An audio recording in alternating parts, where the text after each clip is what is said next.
start in your heart to slow. But if you don't wanna tell me now, I guess I'll never know.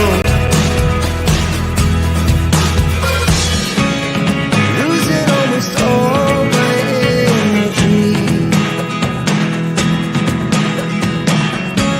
It's getting hard to talk to you, and I'm the only one who speaks. It's all the things you never show. There are the things I want to know. Secrets start in your heart to slow. But if you don't wanna tell me now, I guess I'll never know. Here we go. Okay, guys. Hi. Sorry we're a few minutes late. Thank you for joining the live today. And of course, this is going to be a great live. We have Charmaine in the house, and we have Susan from Hidden in the Fog in the house. And so it's great to have you guys here, of course. And thank you, everyone, for joining. Before we get started, of course, please hit the like and the share for Jack and Lily. Please never do it for the channel. Please always do it for the murdered and the missing. So thank you guys so much for being here today. I'm really looking forward to this live with Susan. And as you guys know, family members have been talking to this side of this channel here and on Susan's TikTok. And so I've been posting her links up in the description, the pinned comment up there, guys. And then I'll post it, of course, throughout the live as well. So if anyone doesn't know where her TikTok is, that's where it is. So first of all, okay, Susan, welcome. Thank you. Yeah. Thank you for being here today. Well, And thank you Charmaine- for the invitation. Yeah. Really excited here on this one. And Charmaine, hello. Hi, I was just looking for Susan's TikTok link. I just put it in there. So, mods, perfect. You put it in grab there as well. that and keep it Thank coming. you so much. I appreciate that. Yeah. So Susan, let's start off with whatever you want to tell about yourself so that people understand how you got into true crime, what your experience or what you've been doing, and whatever you want to say about your personal self that way. Well, it's just I come to it honestly a little bit, I guess. I mean, right now I'm sort of doing it as an aside, sort of a hobby sort of thing with the social media. But for years, I was in the journalism industry. I worked for newspapers specifically, and I did cover police and courts. So that's where my kind of background comes from. I come from a newspaper family, I mean, my older brother was working on dailies. My dad worked for, I think, almost every daily in Canada. So I know a little bit about the industry, but it has changed so drastically. It's crazy. But my interest has always been, I mean, I'm 62, and I mean, right from the beginning, my interest has been in covering, police and courts and crime and all of that. Yeah, absolutely. Yeah. Yep. So Yeah. Well, that's I was in a gonna, nutshell.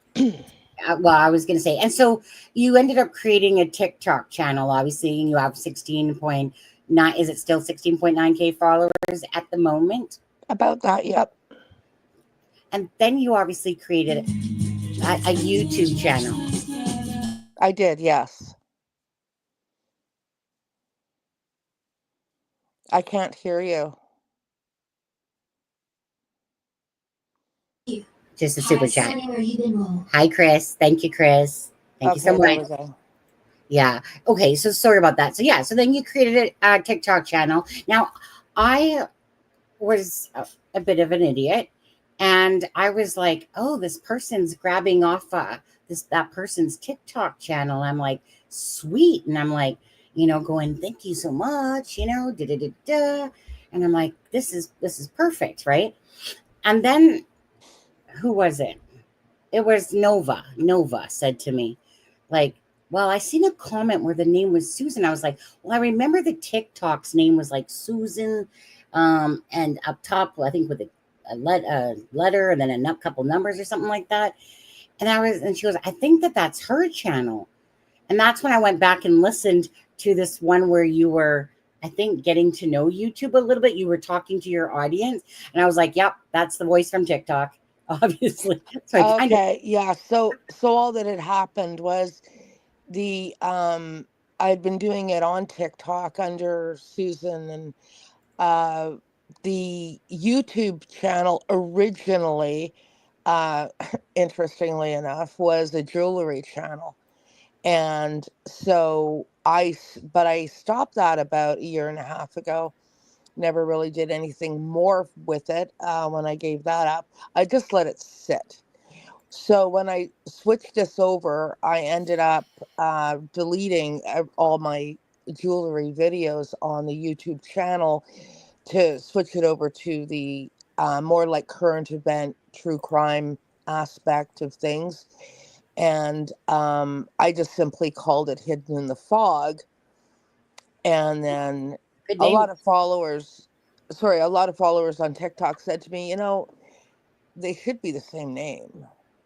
Mm, And I just kind of went, yeah, probably you're kind of right. And then it was actually when you picked up one of my videos, mm, um, and I came here to look at that, and you had Hidden in the Fog scrolling across the screen, and then it started really making sense to me that the name should be the same across the platforms, right? yeah, yeah, yeah.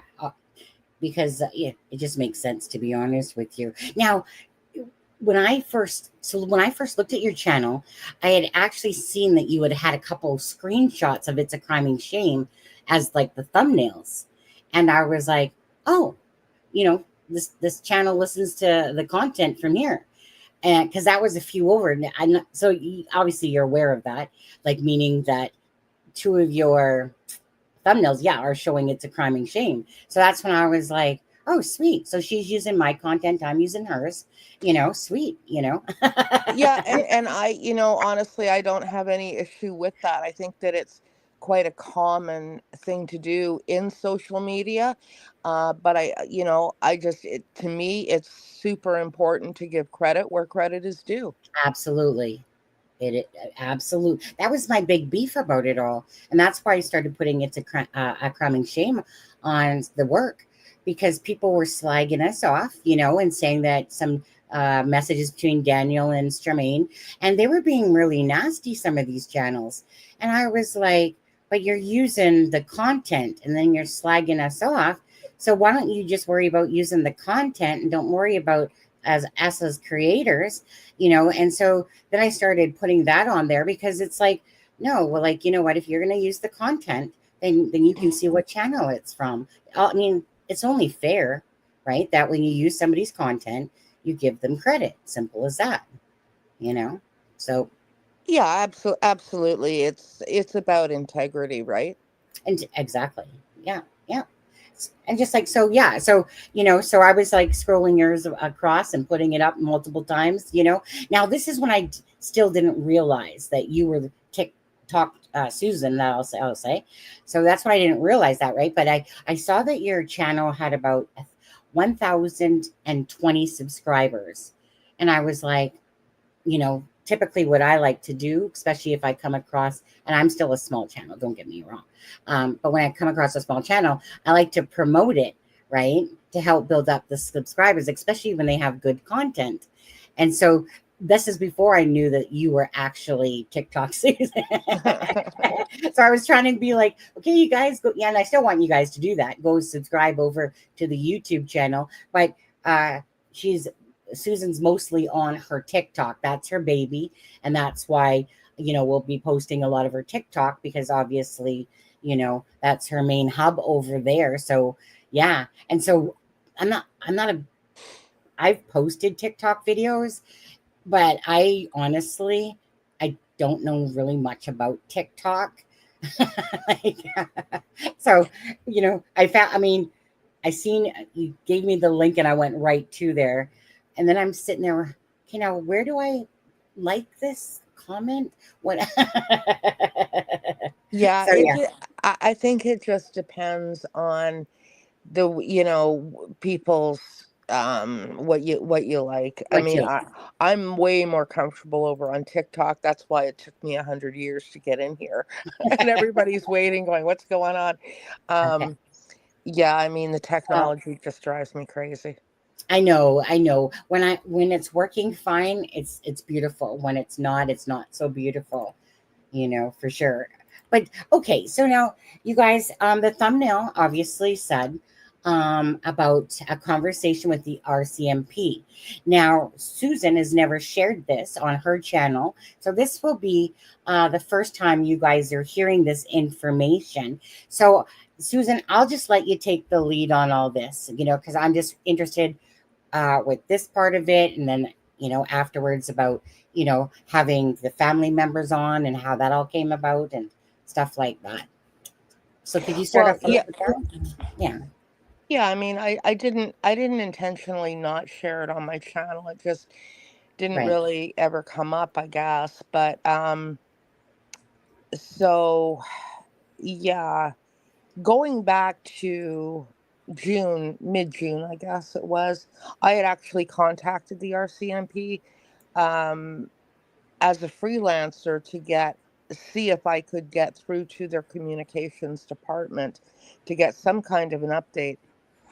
And this was when we were experiencing a huge kind of, silent lull from them with no updates. And so I had left my name and number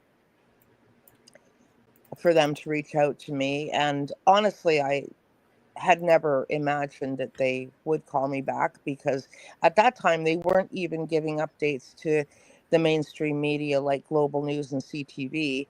Why would they call me?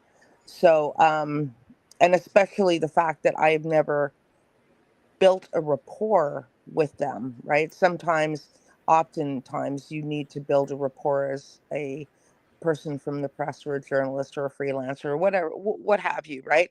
With the police, and then they will give you stuff. But I didn't know anybody anyway. So yeah, going along to nearly a month later, and I only mentioned that phone call I made because it's the only way that they would have had my number.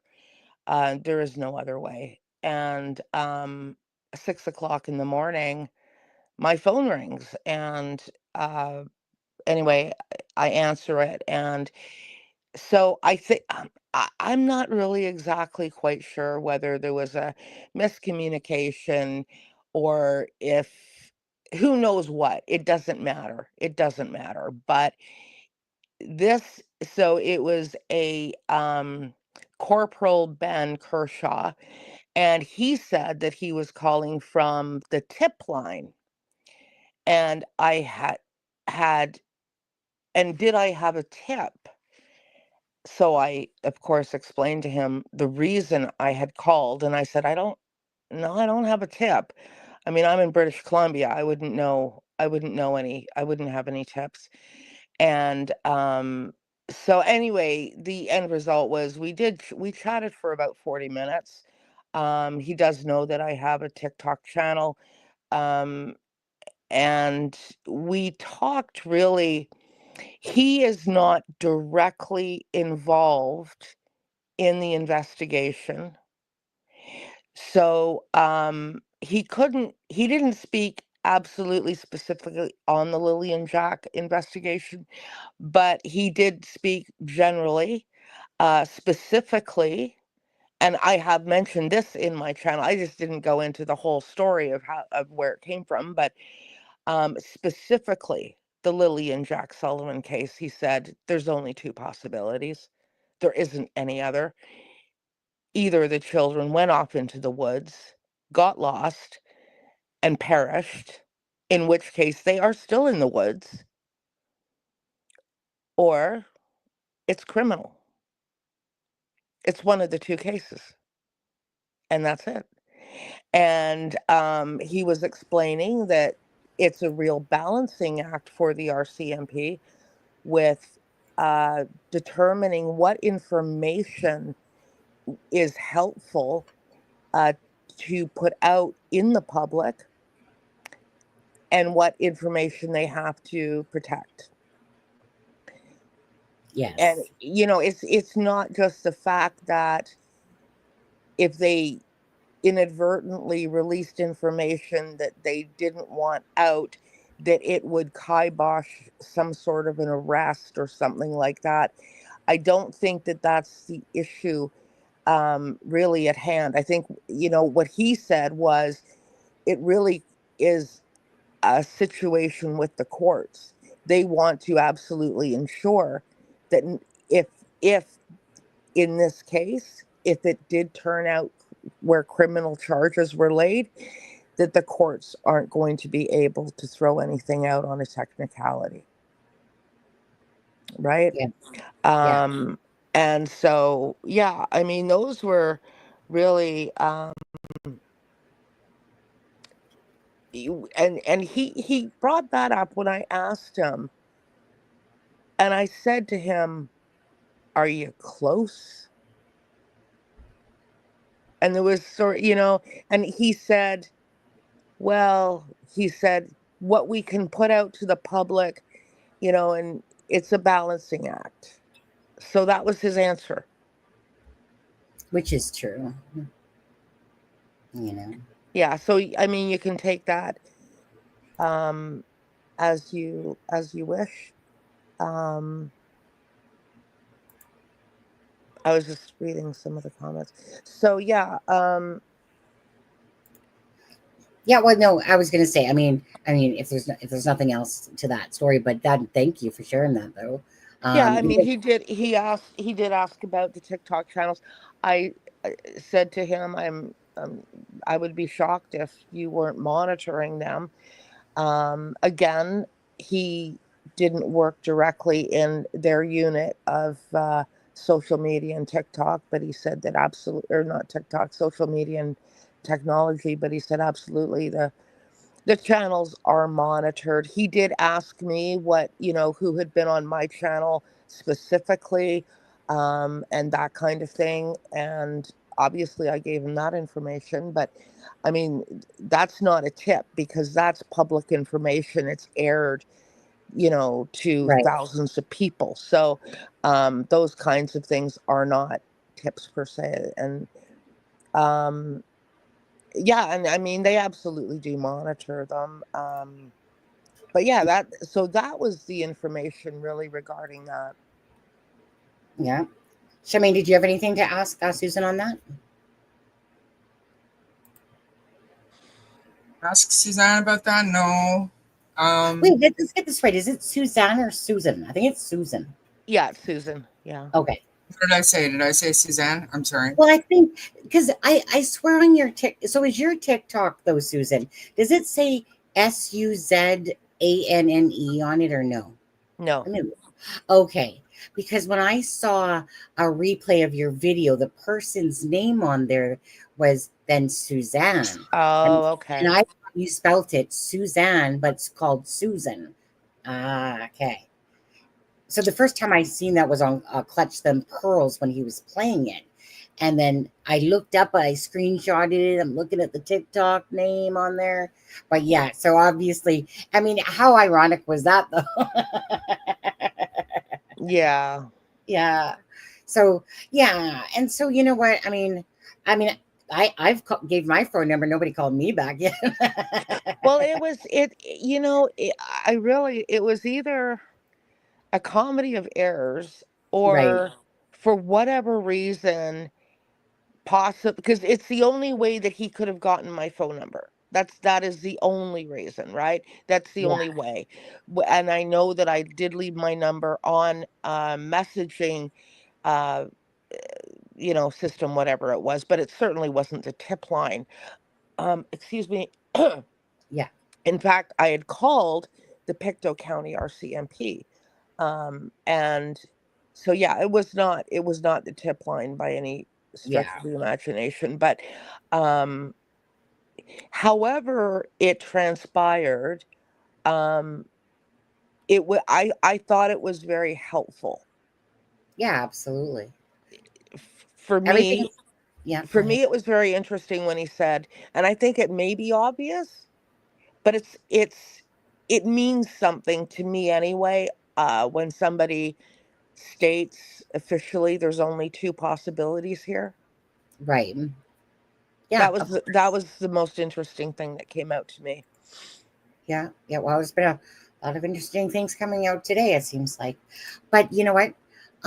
So thank you for that part of it. You guys, don't forget again, we are here for Jack and Lily. That is the purpose of why we are here. It's to be Jack and Lily's army and to bring answers. And if that means that the pot gets stirred and stuff goes on, that's just a given in high profile cases. I'm fully aware of that and stuff like that, but it kind of goes with the territory for sure. And then things get a little heated sometimes within the channels or within the people in the Facebook groups or in the chats and stuff like that.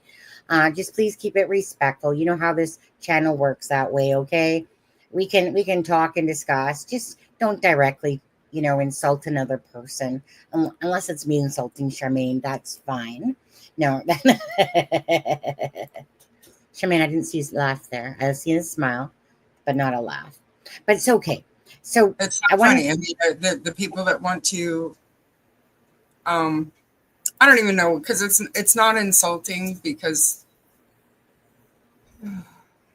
we're doing our absolute best, right? And yeah, we all if are. Yeah, they want to attack us or say things or tell us to get a lawyer or whatever they want to say, I mean, that's fine. It doesn't hurt my feelings. Um, yeah. But they can waste their breath if they want to, I guess. But well, I was gonna say at the end of the day, you know what? I just stay focused on the purpose of always why we're here when we cover cases. And that's what matters to me. There's always going to be people that will say stuff and bring you down and, take it on the chin, keep going. Again, Jack and Lily, they need answers. And you guys, because of your presence here, obviously make a huge difference in that happening. It's very important to Belinda that we just keep the names and the faces out there, keep the awareness. So, in saying that, Susan, so to start it off, you had Logan on your channel, which is Logan Mackenzie, the cousin of Daniel Martell. So how did that come about, first of all? Oh my gosh. um, I think Logan had been coming into the channel, and he had made a comment that he was a cousin to the family member, to the family and the family. And it took about 2.5 weeks for me to scout her out in different social media venues. And I think I did a trail on her through Facebook to verify that she was who she said she was, because I prefer to do that if I can. I did that as well with her. Yeah, Yeah, before somebody can yeah, actually come up. And if they want to come up on the panel and talk on behalf of the family claiming to be part of the family, I it's always best, if possible, to be able to have that clarified ahead of time and verified, right? of course. That's what I love Um, about you too, is that because I remember you were in the middle of that one interview with Cheryl, and you're like, whoa, whoa, whoa, whoa, whoa. You know what? Logan's in the house because because about verification, right? Anybody could, well, yeah, and understand this, because I read a lot of comments from people that said, why would she, meaning me, yeah, why would she have brought Logan up? I mean, that just immediately shut Cheryl down. Understand something here. I honestly did not appreciate the level of animosity mm, between the two families at the time. yeah, I had no idea that the level of animosity exists that does exist. And I did not know Cheryl at all. She asked to come up on the panel to clarify some things that were being said, and which was, fine. I said, yes, okay. But at the same time, within just a few minutes, Logan actually came into the channel. And I thought, oh, here's Logan, because I know Logan. I have Right. a history here with Logan.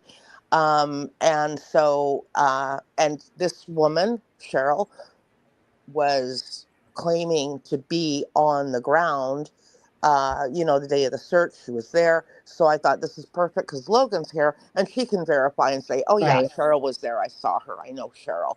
And that would just give validity to the whole thing. I had no idea that there was such animosity between the families. I really Right. didn't. So that's where that came Well, about. I was gonna say, so we'll start off with Logan, because Logan, like I said, came up, and it just so happened. Okay, this is the kind of ironic part. So again, me and Charmaine were taking a bunch of slag, for the text between Daniel and Charmaine. And we know that we're a legit channel. We don't play games and stuff like that. And then this one channel was really slagging us, and anyways, so he was really slagging us. Then that video, I seen it on Justin's that same night. And you want to talk about karma coming back and boomeranging somebody? So for all the stuff that he was slagging us for on his channel, then all of a sudden Logan comes out, and it's matching the conversation between Charmaine and your conversation with Logan. And I was like, that's what you call karma right there. You Oh, know, Yeah, interesting. Right. yeah, except for, some of the stuff that Logan was saying was the stuff that Daniel with didn't want me to Daniel. put out there because he didn't want it to come from him. So that made sense, but I hadn't put some of that stuff out, but it was in my message box. Yeah, I was just that respecting his wishes by not saying, well, Daniel said this about this person, but there was no yeah, way. He wanted me to talk about it, but he didn't want me to say that he said it. So there was no way for me to do that. So I just decided to leave it out. But then Oh, okay. Logan, the next day, comes out and says most of it. And I'm just like, what the hell, man? Daniel I had to Yeah. know. have known that was going to happen. Yeah. That's the crazy part of that, is that, so yeah, so he rushes to Charmaine early in the morning. Take it down, take it down, take it all down. People are threatening Malaya. People are doing this, right? Detectives told me so. And then all of a sudden, which obviously Logan's close to him, yeah, he comes, and then Logan speaks, and she's saying a lot of the stuff that even we didn't put out, as well as the stuff. And it was like, well, hold on here. Your cousin's on a TikTok live.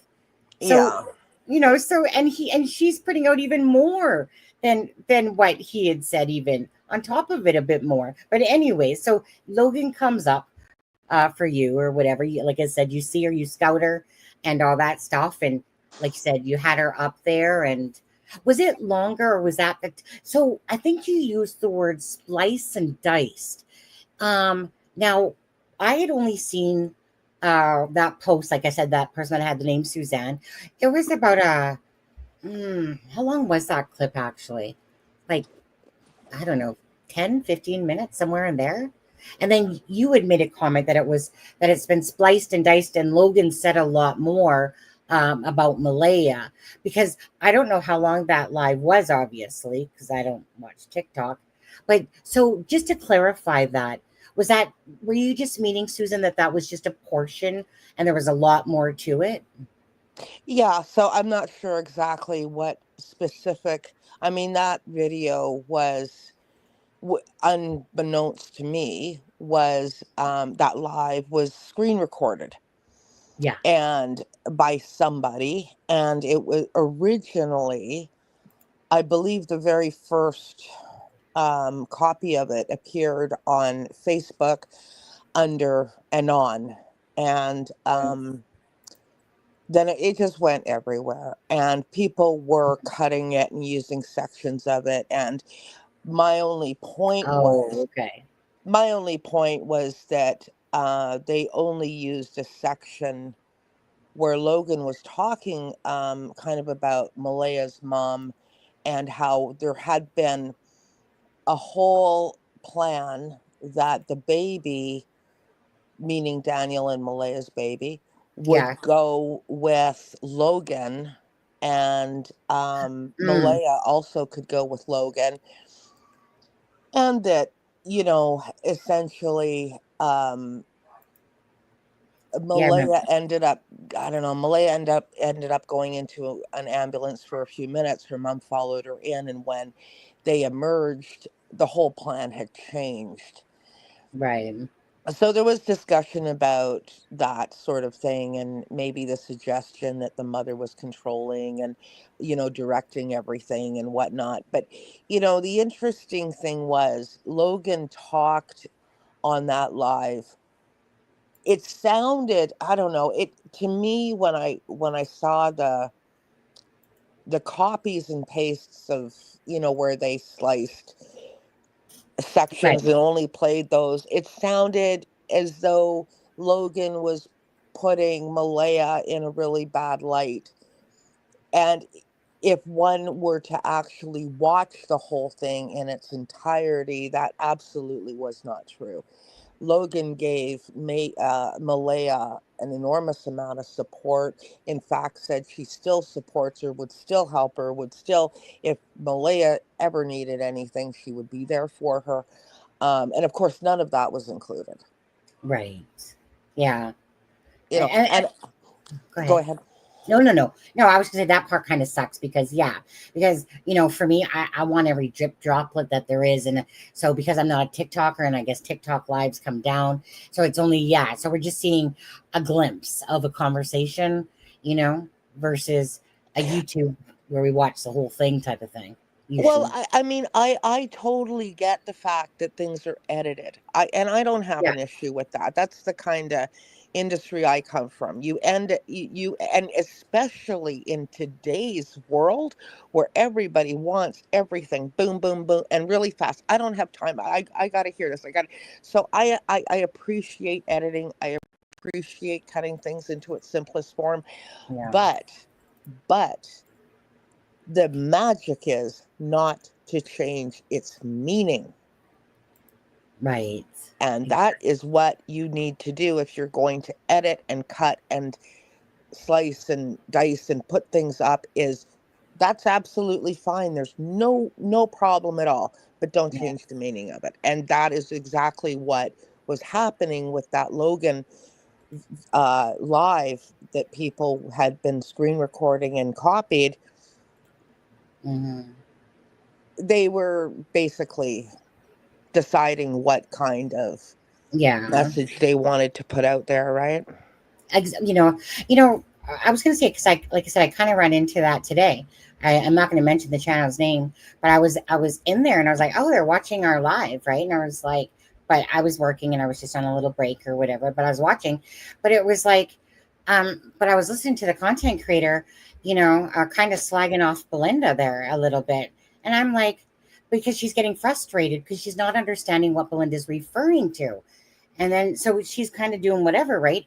But then so I'm trying to type in the chat and I'm just trying to say, like, that's because these are referring to messages. So meaning Belinda's, we've gone through many messages with Daniel, Belinda, Malaya, blah, blah, blah, blah, blah, on and on. And then Belinda joined us on a live. So she happened to watch that live, but that live was 2 weeks ago. But the thing was, when you don't have context and then you're getting all piffy about it, and then you're using somebody's content, and you don't have the grasp of what you're even what it was referring to, because it was referring to about Meadow and CPS, and that came from messages from Malaya to Belinda. But the thing is, and we saw this happen a lot with messages too, they screen grabbed the messages, but they didn't listen to the context of it, right? And so they Mm. spun it around. A lot of them spun it around. Now they're getting better at it, but they were just spinning and twisting. But but like I said, when Charmaine and I put out those text messages from Daniel, we just assumed that people would have listened to the content to understand them as well, but they didn't. They just screen grabbed them and just started putting on their own spin to it. But so I agree, because obviously I do a lot of videos and stuff like that, and I edit And that, but right, when you take away from the actual meaning or the, what the whole content was actually about. So, but Yeah. anyways, you know, but in say that, like, I mean, we only got a little version of it. I mean, I still have it on my computer here, the version that was clipped on there. And yeah, I mean, I don't know. Like I said, good on you. If family members were coming up. So, okay, so Logan comes on, and how long was that live approximately, would you say? I think the entire live was about 4 hours. Oh, dang. How Dang. long Logan was there for, I'm not sure. It was, he was on for a very good long time though. Yeah. It's like one of the Sunny's lives. 4 to 5 hours. but, Yeah. but yeah, now, so to ask you, Susan, if you can, if you don't mind. So the whole context, if you actually wanted to say, if you can kind of just put it into a little bit of a blurb, what kind of was the whole gist of that conversation, if you can still remember it? Like, I know we heard about, Malaya's mom, and, uh, Logan's, Malaya supposedly was supposed to search, and the next thing you know, Logan loads up her car. That's kind of a lot of what the gist of that was, of that clipping. But do you remember kind of like main points of that conversation that stood out? I think that the purpose for why Logan wanted to come up in the panel and talk was to clarify information, specific information. And what was the timeline? That was really important to her to clarify. And in her doing so, information came out that I had never heard about. And, so I think that that was her purpose for coming up. She went through the details of the day. And I have to say that um, Logan has been up several times. Um, Is she okay? and I have always found Logan to be absolutely solid as far as somebody that is can be relied upon for Right. information, because her Yeah. information never changes. It Hmm. never wavers. It's the same, today as it was that she gave 3 weeks ago or 4 weeks ago.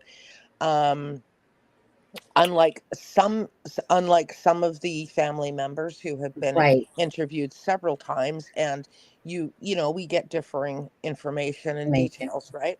Yeah, absolutely. Now, there's one thing specific, and if you don't mind, if you know the answer. So this is for Chelsea Gray and Belinda. Because and it is a little confusing to me too. Do you have any, so that blanket, the pink blanket, do you have any, The was it blanket. found on day 1 or day 2? Do you know? It was found on day 2. I heard you do go down there. But that's how I've been hearing it myself. But Haley said day 1. But everything else is showing like it was day 2. So I'm confused, and it was something that I wanted to clear up because it was just bugging me as well. I'm okay. Now you got me thinking. I believe it was day 2, because like you, I thought it was day 1. Mm, Um, but no, it was absolutely day 2. It was day 2, because it only makes sense that it was day 2. Um, yes, yeah, it and the does. reason is because when Haley and her whatnot found this blanket, Cheryl rather found the blanket and whatnot, and Haley, that was the half blanket that was in the tree. This is what we're talking about. Everybody knows about the Right. blanket. Mm. And Daniel says day 2. He's in the house here, so okay, he's saying yeah, it it's was day day 2. 2. Thank you, Daniel, for clarifying that. Yeah, It thanks. only makes sense that it was day 2, and I'm not looking at comments, by the way, so I can't see anything. So Yeah, you can say, you can call me every name, and I can't, that's I okay. can't, I can't see it. But in any case, so So yeah, so it only makes sense that it's day 2, and I'll tell you why. So day 2, they find it. I believe it was found in at around like 3-ish, kind of in the afternoon, and then it was taken back. But Daniel was not aware of this because Daniel was busy searching in the woods. Okay, so it's go Go ahead. ahead. Well, I was going to say, can I, and maybe you might know the answer. I saw the Brookside say, and Daniel, maybe you can answer this and clarify, because the Brookside said that Daniel was gone for 3 hours. Now, I mean, it would make sense if he's out searching, absolutely. But did you hear anything about that? About Daniel was gone for 3 hours? It came from the Brooks family. It came from like Sienna or Selena or one of the Brooks family Gone for 3 hours when? on the day of the search. Well, Basically, I think he was searching, correct? well, that so the implication was that he was by the Brookside, that he was gone before like the police showed up, that he was like just disappeared for 3 hours. And I was like, well, that's ridiculous. Come on now. He didn't disappear. Like, I can understand if he went searching after the police, but I can't see him just Houdini while the police are coming and be gone. But Daniel, you can answer that yourself if you want, but that's what was the implication was that, yeah, he was gone 3 hours before the, I wonder where Daniel was before the police came that day for 3 hours. And I was like, but then on top of that, they also said that he failed the lie detector test. And I'm like, well, how would they know? I mean, do you think honestly Daniel's maybe, but like, you think Daniel's going to sit there and say, yeah, you guys, just so you know, Brookside, I failed the lie detector test, but, and then I'm going to go on TV and say I passed type of thing. But, you know, it was kind of ridiculous. That's why I just took it with a very small grain of salt. But I I was, think I don't know this. I have no idea of the channel or whatever it is you're talking about, the group. The only thing that I can recommend is that if you ever come across a group, a channel, uh, whatever it is, TikTok, YouTube, Facebook, whatever it is, and you find that they have information that yeah, is incorrect, yes, and there's 2 different types of information, incorrect information. One is an honest error, which yeah, everybody and anybody can make.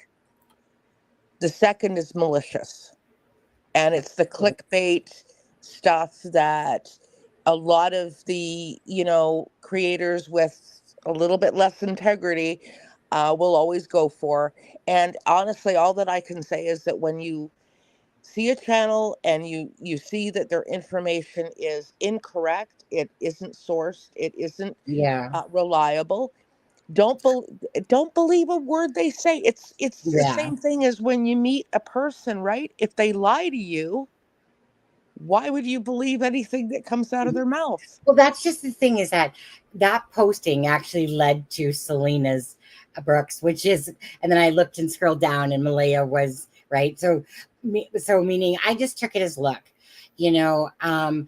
It's kind of like as the time has gone by, right? You know, I mean, so let's just call a spade on this one. Is that Daniel has been at the forefront, regardless. Daniel has been at the forefront, out in the interviews, all that stuff. The Brookside radio silent. And then all of a sudden, these little peeps come out from the Brookside, like beep, beep. That's, you know, but so it was just kind of like when you see them saying that, I'm like, well, first of all, I took it with a very small grain of salt because I just took it as them, to be honest, um, just throwing shit out there and whatever sticks by chance. But thinking that it is still possible. Now Daniel did answer and say that he had only come back for drinks. But Daniel, if you could answer this one question, were you gone then, like they said, before the police arrived, or did the police come and then you were out searching? Could you answer that for the people? Again, make no mistake about this, you guys. This isn't about Daniel. This isn't about Malaya. This isn't about Janie. This isn't about Darren. It's not about that. It's about Jack and Lily. It's about answers and truth, right? And it's really hard to decipher the truth when there's inconsistencies on that. Now, going back to what we were talking about, So Logan's been on your channel a few times up there, and you guys have obviously created a bond, or respect for each other, and that's why she's come up a few times. Absolutely. Yep. Yeah. Now, do you know? Do you know? And I'm asking this for Belinda. Belinda's in the house right now as well. Do you know by chance, or even if Daniel can answer this? So Daniel and I believe Malaya, but Malaya for sure, we heard that she was shown a photograph of the blanket. Has anyone Correct. ever shared that photograph? At I Chelsea, go ahead, Chelsea. I have a photograph of the blanket. Oh, you do? Is that something? Well, I'll just ask you, but is that something that you're allowed to share or willing to share? Not, we don't have to show the public, unless, like, that's totally. I'm not sure where your line is on that stuff. It's a fairly poor photo. I absolutely have shared it on my channel. Oh, you have. Oh yeah. Oh, do you have it to share with me and I can put it up? So, because this is a huge deal for a lot of people, would you mind? No, not at all. So just in the back. Oh, I appreciate that. I don't know how to do this. Now you're asking Oh. you're asking me to do something technological on a platform I'm not accustomed to. You can send it from your computer though to our messenger, right? Since you're on your phone. I can, yeah. So okay. Well, when you have a moment. I just, it's been such a huge honestly, Susan, I was expecting you to say no, you've never seen it. But that's awesome because, Chelsea, I said to her, Chelsea, is there one question that you would like to ask? And then she was like, if I think about something, I will. And then she came back and she asked about the pink blanket. What day was it found on? And if there was this picture. So I'm just kind of like, thank you. Okay. Okay.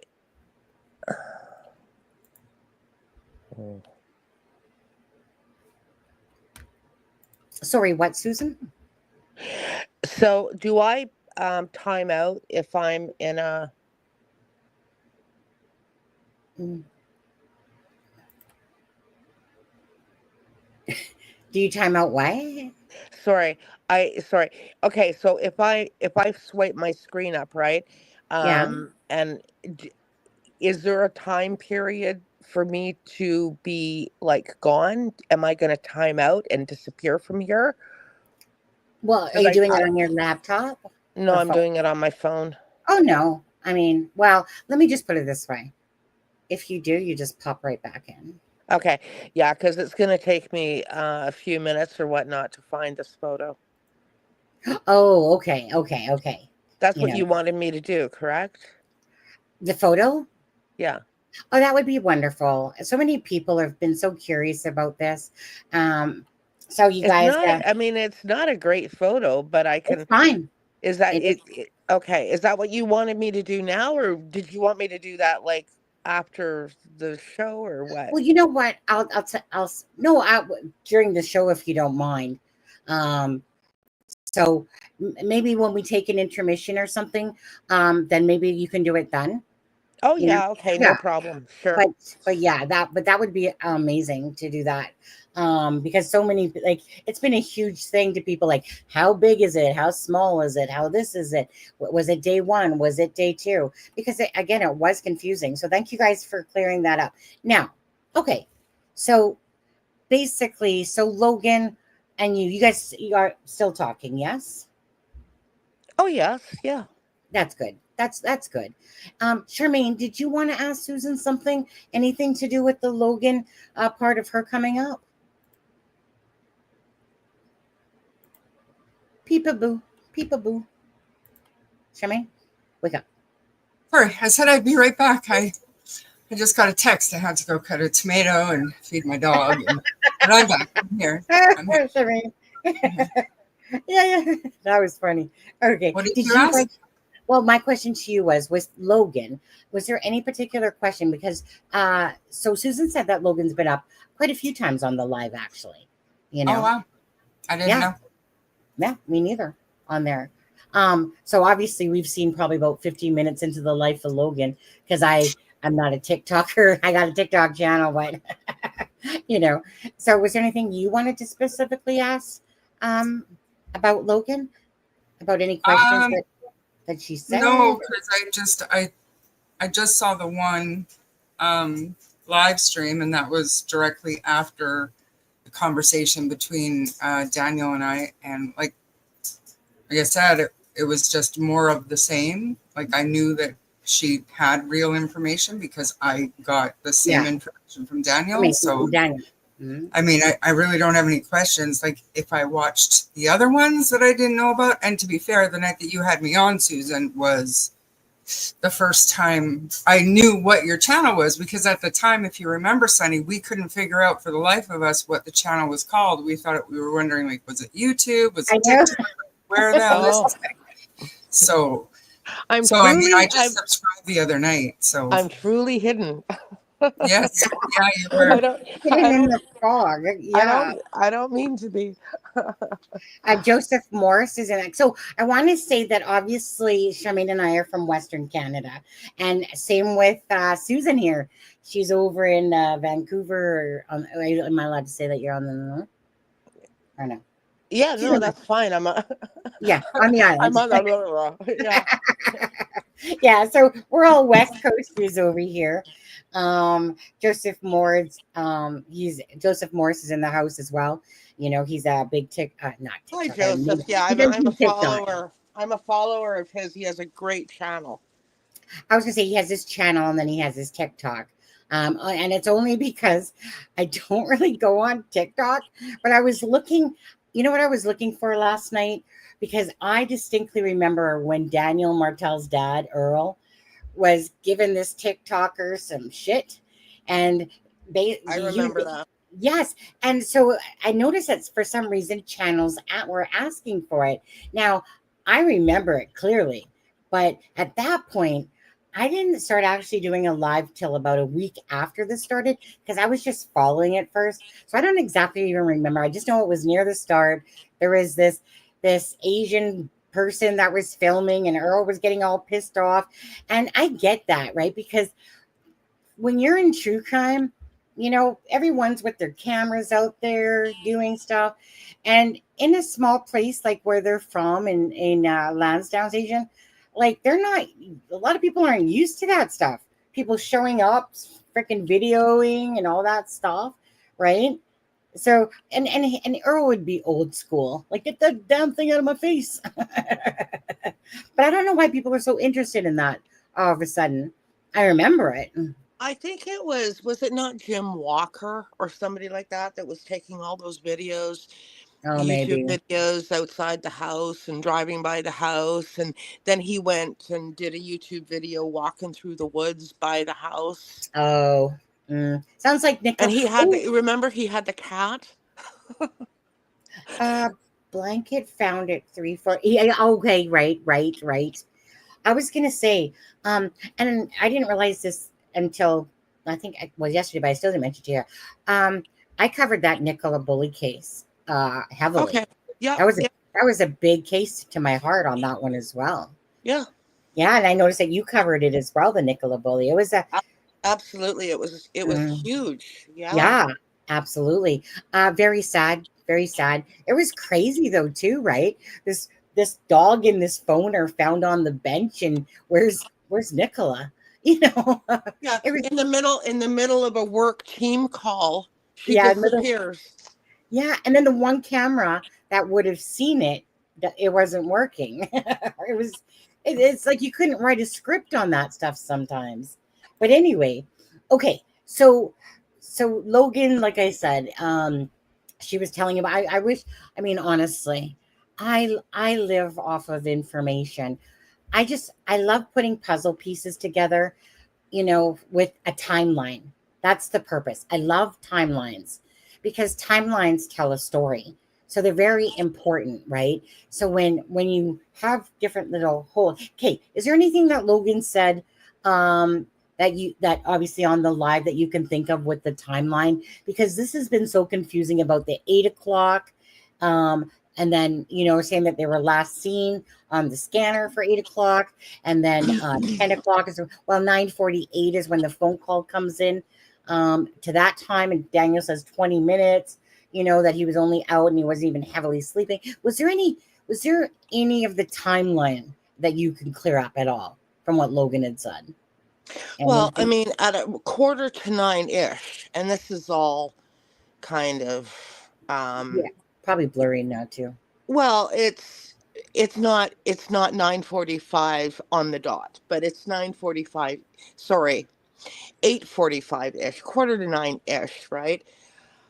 Logan's dad calls Daniel's mom, and Daniel's mother, being the lady that lives in the RV, Janie, I believe her name is, right? I've never spoken to her. And it's sort of like a conversation. It's just a very, very quick phone call, 3-minute phone call. Hey, I'm going to go shopping. Would you like me to pick you up? And it's like, no, I'm not going to go shopping today. And that was that. At that time,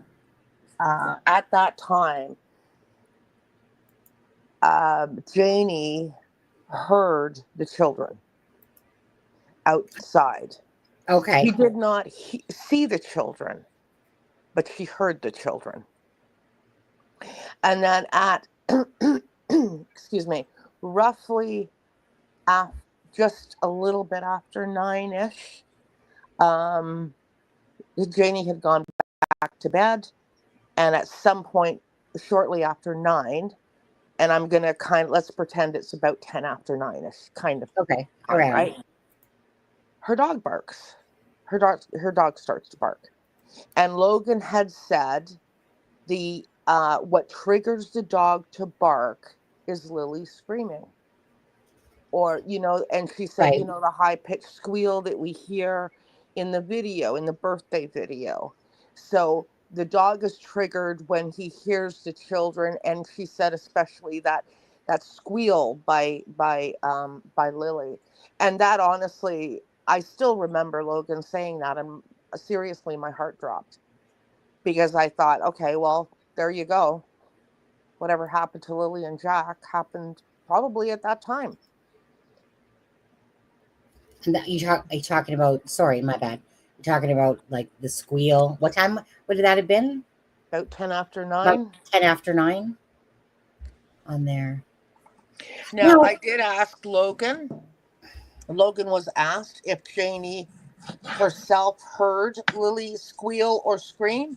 Right. And I'm trying to remember what I think Logan said she didn't. I'm trying to remember if Logan said she couldn't remember, or she wasn't sure, or if she said no. I'm not sure. But anyway, yeah, that was the dog barking at that time is, in my opinion, so incredibly important, and it's an integral part of the timeline. Absolutely.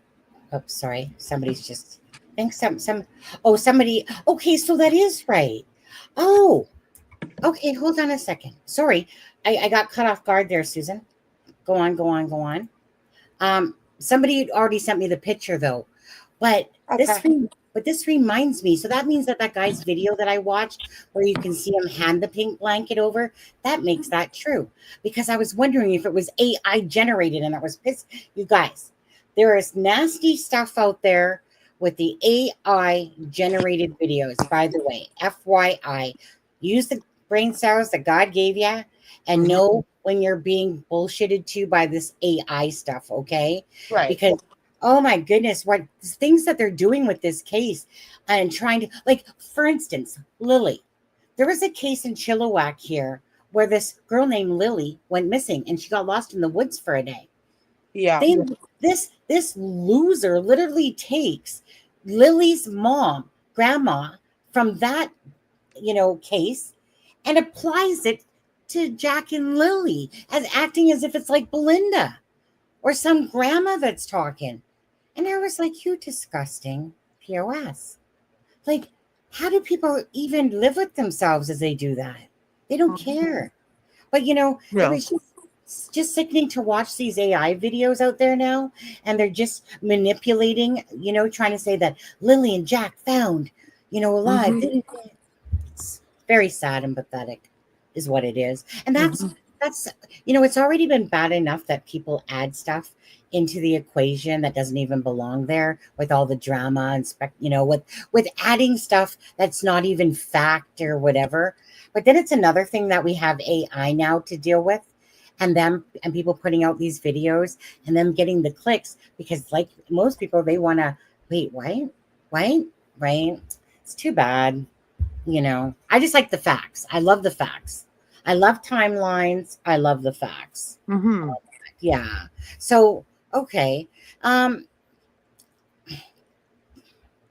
let's move on to the next one at this moment. Let's go on to Cheryl's interview, if you don't mind.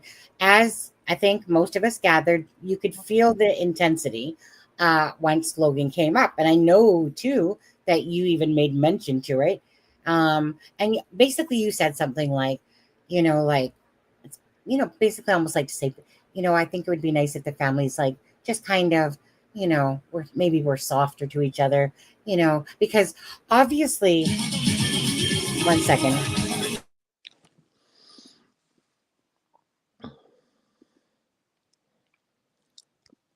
Sorry if I'm missing messages, guys. Um, okay, so yeah, so basically, obviously it's always nicer when people work together as a common goal for sure.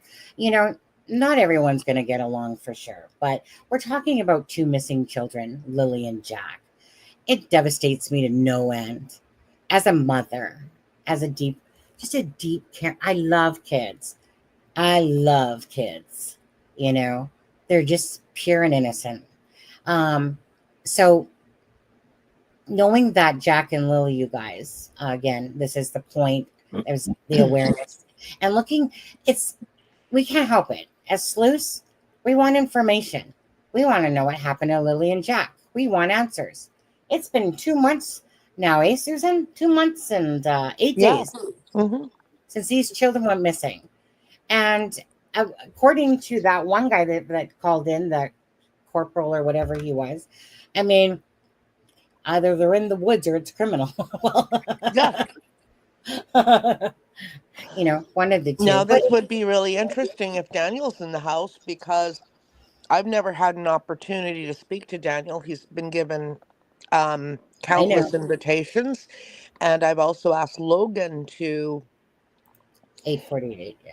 contact to talk to Daniel and invite him up. And I said to Logan, if you want to come on with him, but I mean, it would be really interesting to get his comments on this because yeah, the corporal said there's only two possibilities. One is that they went into the woods, in which case, and tragically they perished, in which case um they're still in the woods there somewhere, or it's criminal. And Mhm. Daniel said in his very last sit down interview that he had, and by the way, did you do a recent interview anyway, Go ahead. What were you going to say there? uh, uh, wasn't there supposedly supposed to be an interview Janie. today or Yeah. yesterday or sometime? Janie Anyway, supposedly did one. Yeah. And Darren. Yeah. oh, okay. Um, Anyway, so in Daniel's CBC sit down interview, the most recent one, not today's or whenever, if he did a recent one, Daniel said, which he said, we know they're not in the woods. He did. That's a very bold statement to make. Now, and I don't want to speak for Daniel. I mean, I can guess what maybe he meant, but I don't want to speak for Daniel. And it would be interesting to know what he meant by that. Well, I guess maybe It Daniel. begs, it begs the question. It begs the question. How do you know they're not in the woods? I have a little bit of an idea that might it might work, because if we've talked about it before, that as soon as Daniel enters the chat, it goes nuts, and he is bombarded with all of these questions, some reasonable, some a little rude. But there is a way for Daniel to talk to Sunny or Susan or anybody not live, and just have a pre-recorded session, just a one-on-one, and then it would be played after the fact, so that you're not bombarded with the questions and the things coming through chat. That's a reasonable option to, make it a little bit more comfortable, because I personally can understand the way chat goes. I don't know how I would feel in that position, but I don't know that I would be able to answer all of the positive and negative questions that fly at me. And if it's just one-on-one. When I had Jason Ealer, I turned my comments off. Right. Oh, So it was open to the room so people could come in and right. listen, Yeah. but they could not comment. And then it was after, the interview, it was after the one-on-one. And I invited, basically, it was up to Jason whether or not he wished for me to turn comments on. And he said, yeah, I don't mind. There's nothing I haven't heard. So I turned comments on, and people were actually very respectful towards Well, him. And, they asked him questions and he answered. Yeah. it seems like chat's doing pretty good so far. It was hectic the other night in here, and I know that, Daniel's obviously a big boy and can make his choices and whatever, but Yeah, the chat has been a lot better tonight, but there have been a couple of timeouts, and and just keep timing people out, because honestly, at the end of the day, again, this is about Jack and Lily. Daniel, Malaya, Belinda, Darren, all that, they come secondary to me. They know that, because this is about Jack and Lily. And it's just about bringing awareness and, of course, talking about speculation. Obviously, it's been 2 months. Like anyone, if you guys are new to true crime, trust me, this case isn't that odd in considering true crime. Trust me, if you watch cases like the Lori Vallow, Delphi murders, stuff like that, this really, for Canada, it's, a big case for Canada. But all in all, right? So at the end of the day, like I said, people have their opinions, people have whatever. I don't even know where I was going with that. Freaking lost a brain cell even thinking about that. But just right, we're here for Lily and Jack. I don't care what anyone says to me. Bring me down. Trust me, I got freaking bulletproof armor over here. It's not going to work, because it's about the answers for Lily and Jack. There's 837 people in here. And to those 837 people, I can tell you that there's only 279 likes, right? We're talking about missing children. And I think it's only fair, if you're watching, that for Lily and Jack, you can put your finger on that DNA to keep it out there, right? Because we all have a part to do. And, I can sure create lives and videos and stuff like that. But you guys are the make it ones that go swish into the algorithm and stuff like that. So I'm just going to ask you, if you haven't hit that button yet, at least hit the like. But if you could hit the like in the share, that would be appreciated for this. Okay. So you were saying to Daniel, just quickly, that, so for instance, now I want to just quickly put my 2 cents in there. So when Daniel actually said that to me, the way I personally felt when he said, where it was like, look, they haven't found shit all. These children aren't out in the woods. They're just not. That's kind of how I took it when he said that. Like, meaning you got drones, you got dogs, you got this, you got that, But I also know from the Nicola Bully case, and you do too, what happened there? Drones and dogs and searchers. And oh my, guess who found Nicola Bully? A psychic medium that went out walking one day 3 weeks later and saw Nicola Bully floating on down the water because her body had, you know, come back up, obviously, because of the whatever oxygen or whatever in the body. But do you remember that, right? And so that left a bad taste about searching for me, that you can miss things. Absolutely. Because Nicola Bully was only found about a mile and a quarter down the weir, the river wire. Do you remember that? Sorry about that. I had to run out. Yeah, St. Michael's on the River Wire. Yeah, Yeah, that but Nicola Bully. but it was the fact that the searchers, remember the scuba diver team, whatever his name was, Peter something, comes out. They got everything, dogs and everything, Yeah. and and they couldn't find her. None of them. A psychic medium finds her 3 weeks later. It wasn't the police. It wasn't all this work, like all that technology. And Nicola Bully was when she was found, it was only like a mile and a quarter down the stream. And that doesn't even mean she was, like she obviously was going down the stream at this point, right? And then they caught her, her body got caught on the corner there. Right. But they all missed her. They She all was missed found in the reeds, and there's two things to this. There's two things to that. Actually, Peter did find her, or believed he found her. believed he found her, The correct. problem was, and I hate to say this, but there is, first of all, Peter was asked to go up, and he never did. He doesn't build families.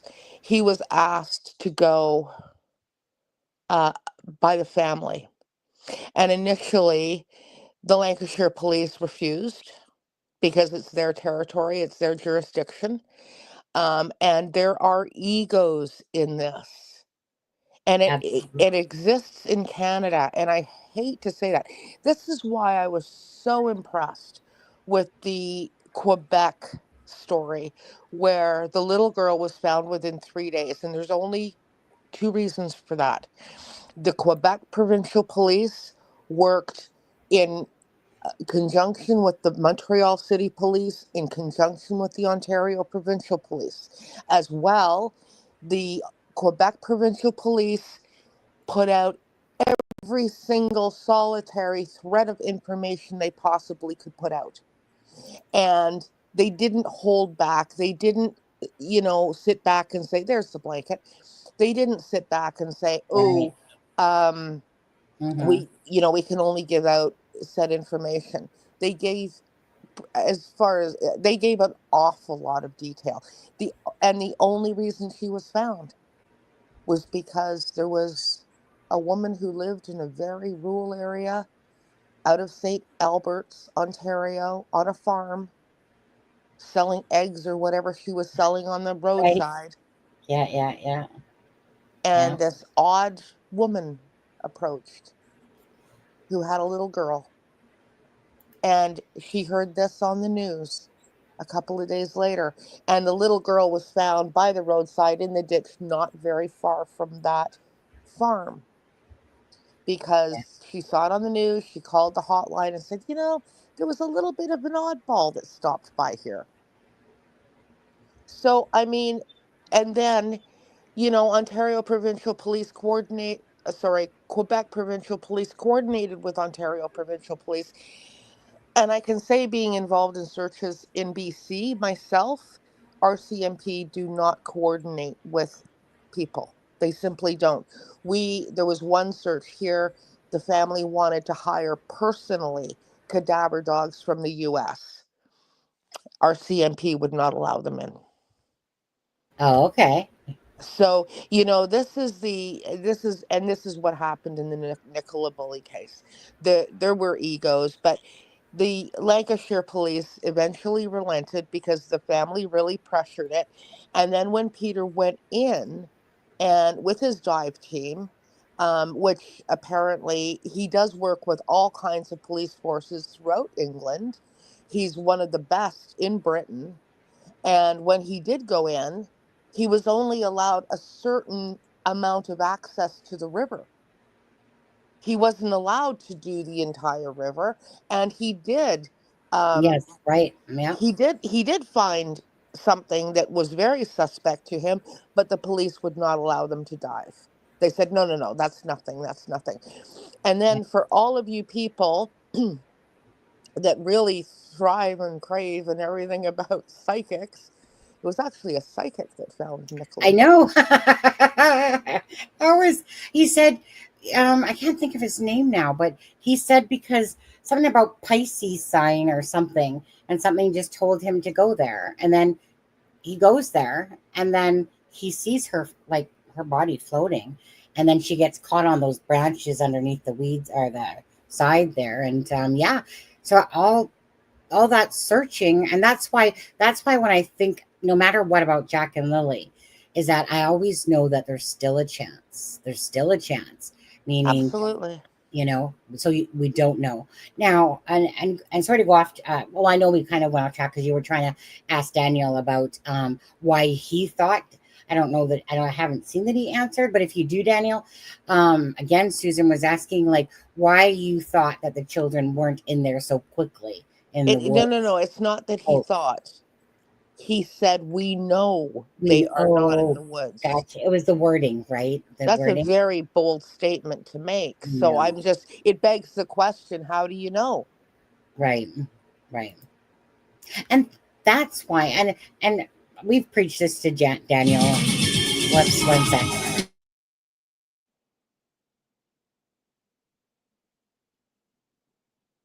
Hello? That was my Rick roll going off whenever somebody becomes a member. Sorry, it's my Oh, YouTube. okay. Okay. It's the YouTube sounds that go off for different things. And Rick roll is Renee became a new member. Thanks, Renee. Okay. Um, so I was gonna say because I mean, like I said, we've already preached this to Daniel, um, and I mean he knows it. He's heard it enough out of my mouth. Is that honestly, there's definitely inconsistencies in what he has said. And so like with Malays or the phone, just we went over this, but just to make a quick version of it, there's inconsistencies. Obviously, when you're kind of like doing either a one-on-one or a live or something like that, you're just literally hearing it out of the person's mouth. Everything gets twisted when it's put in messages and stuff like that. It might have started off maybe him meaning something this way, and then it got twisted and turned, and that happens a lot, and we know that. But I think it's really important that again, if Daniel had nothing to do with this whatsoever with Lily and Jack's disappearance, then you go to the news. But why not take the opportunity just to, whether it's like I said, whatever channel, your channel, Susan's channel, this channel, why don't you just take the opportunity to clear up some of that, inconsistencies? Because then people can kind of go, okay, now I know, okay, that this was referring to this, and it gives a timeline. Timelines are so important to any case, because again, if he has no involvement of this, all I'm looking for myself in all of this is a straight and narrow timeline, not not muddied water, right? So if he can elaborate on those things that are inconsistent, then why not take the opportunity to do that instead of kind of piping up in chat for a few times and then that's it? Like why not? My thing is, if you got nothing to hide, then clear it up. That's my thing. So I And don't I know. think I really do think that you should promote and try to convince one of them to do a one-on-one with you or with anybody else. We can have viewers submit questions, but that way it won't be live. He won't feel threatened or bombarded because Correct. I mean, there's reasons why he's not, and we all have our own opinions on that. But our opinions, when stacked up, mean shit. Mean shit. They're opinions. So all we want is clarification on information that's already out there. So Yes. just do a one-on-one with Susan, with Sunny, with Clutch Them, whatever, with Dolly, whoever if you're not comfortable with anybody, I mean, I get it, but still, come on, just clarify the stuff that's already out there and do it one-on-one so you don't have to do it live. It's Absolutely. There's many ways to do it. It'll be Absolutely. fine. It'll be safe. You can control what you say and what you don't say. If there's a question you don't want to answer, you're not going to be pressured by chat to do it. It's the easiest way and the safest way. And honestly, somebody needs to say something to clear up this stuff, because this has become a fucking mess. It's just a mess. Well, can I address something there too? Yeah, absolutely. If Daniel or anybody else has absolutely no involvement, and like us is desperate for answers, Yeah. and believes that somebody does know something, just understand that the more, and some people may really become frustrated with family members or friends going on lives and all of that. And understand, I want to make one clarification here on all of the lives where I have had family or friends on. Not one of them has been pre-scheduled. Right. They have all been spontaneous, unplanned, out of the blue. I had no idea the person was coming in. There's some advantages, but there are disadvantages to doing it that way. Having said that, the thing about it is, if I were a family member and I had no clue and I wanted answers and I believed in my heart of hearts that somebody knew something, the most important thing to do is keep the momentum in the case going. Yeah. Because when things fall quiet, when things fall silent, nothing happens and you get no closer to anything. And whoever, if someone is responsible, is able to essentially sit comfortably, you keep the momentum going. Mm-hmm. There's a huge possibility that someone eventually is going to crack, or somebody is going to slip up and say something, but it's not going to happen if you don't keep the momentum going. And So I just wanted to say that. But that's true. And that's what we were talking about behind the scenes, about the momentum, right? So that's why for me, like I said, I will always say this, including you, Darren. And actually, there's a personal thing to Darren on this one. Darren, don't ever take away from Jack and Lily from me, okay? Don't ever slag me that way at all. So I have given credit where credit's been due when it comes to anyone speaking, whether it's Belinda, whether it's Daniel, whether it's Logan, whether it's, of course, Haley or Cheryl, right? Anyone that's speaking up, including Darren, right? Because I love to build a timeline off the information, because that's all I try to do, right? Like Jack and Lily have kind of become, like Belinda says, they become our own, right? That we're just fighting to try to find out what happened to Jack and Lily. And obviously, it's got to the point that it's not a normal run-of-the-mill case. It's turned into, this does happen, you guys, okay? We're used to it. It turns into a circus. People get upset at each other, pissy at each other, all this stuff. Now, obviously, a lot of emotions have been running high and stuff lately. The frustrations, including myself, right? Because we're talking about two beautiful children. Let me just put them back up on the screen where they belong to. We're talking about Jack and Lily. As a mother alone, anyone that has children understands, if you plant yourself in the shoes of Jack and Lily, and that these poor children, something has happened to them regardless, right? As a mother, it just breaks my heart. I can't tell you enough how much I love children. And so when I see all these inconsistencies in a timeline, and I see people not speaking out, especially from the Malaya Brook side, on stuff like that. And you're talking about children that are missing. Why are these games going on? But now it's kind of turning into this backlash and stuff like that. And you know, and honestly, Jamie, if you want to apologize for, if you want an apology and don't really care though, you know, yeah, I was getting frustrated with you and Daniel for sure, because my point is this: these aren't my children. These are the children that belong to you guys over there, right?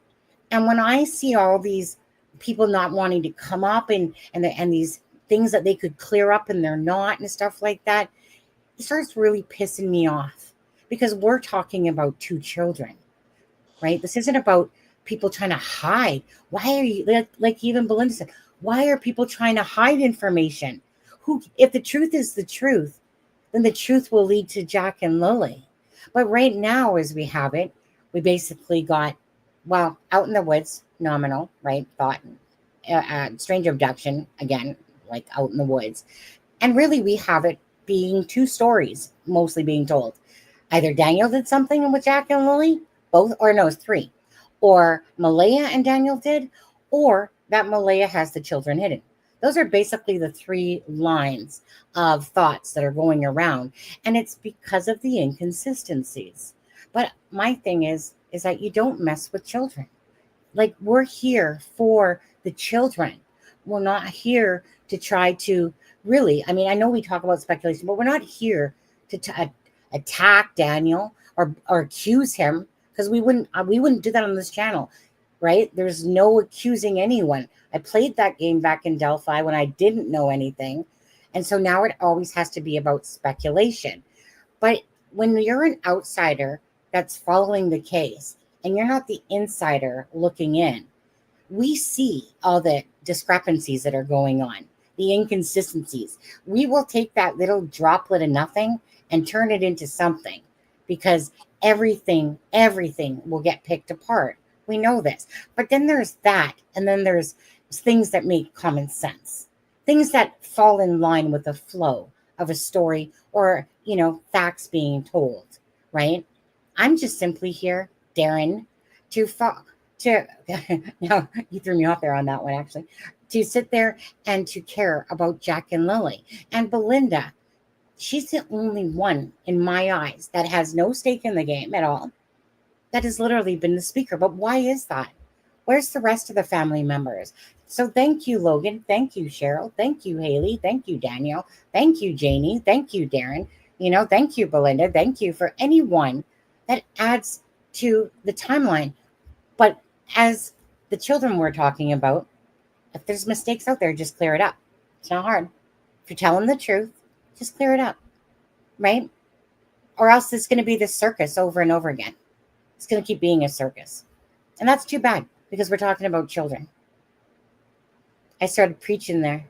I have a huge, you guys can't, like, my life, when my son was born, my life, it, you know, everything became about my son and my desire that I needed to bring my son up and protect him and all this stuff.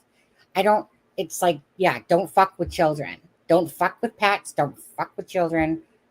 And mostly don't fuck with old people on that, right? So it's a passionate thing for me, deeply. Well, I think that there's a fundamental feud, animosity that is going on between these two families that began and existed before This all happened.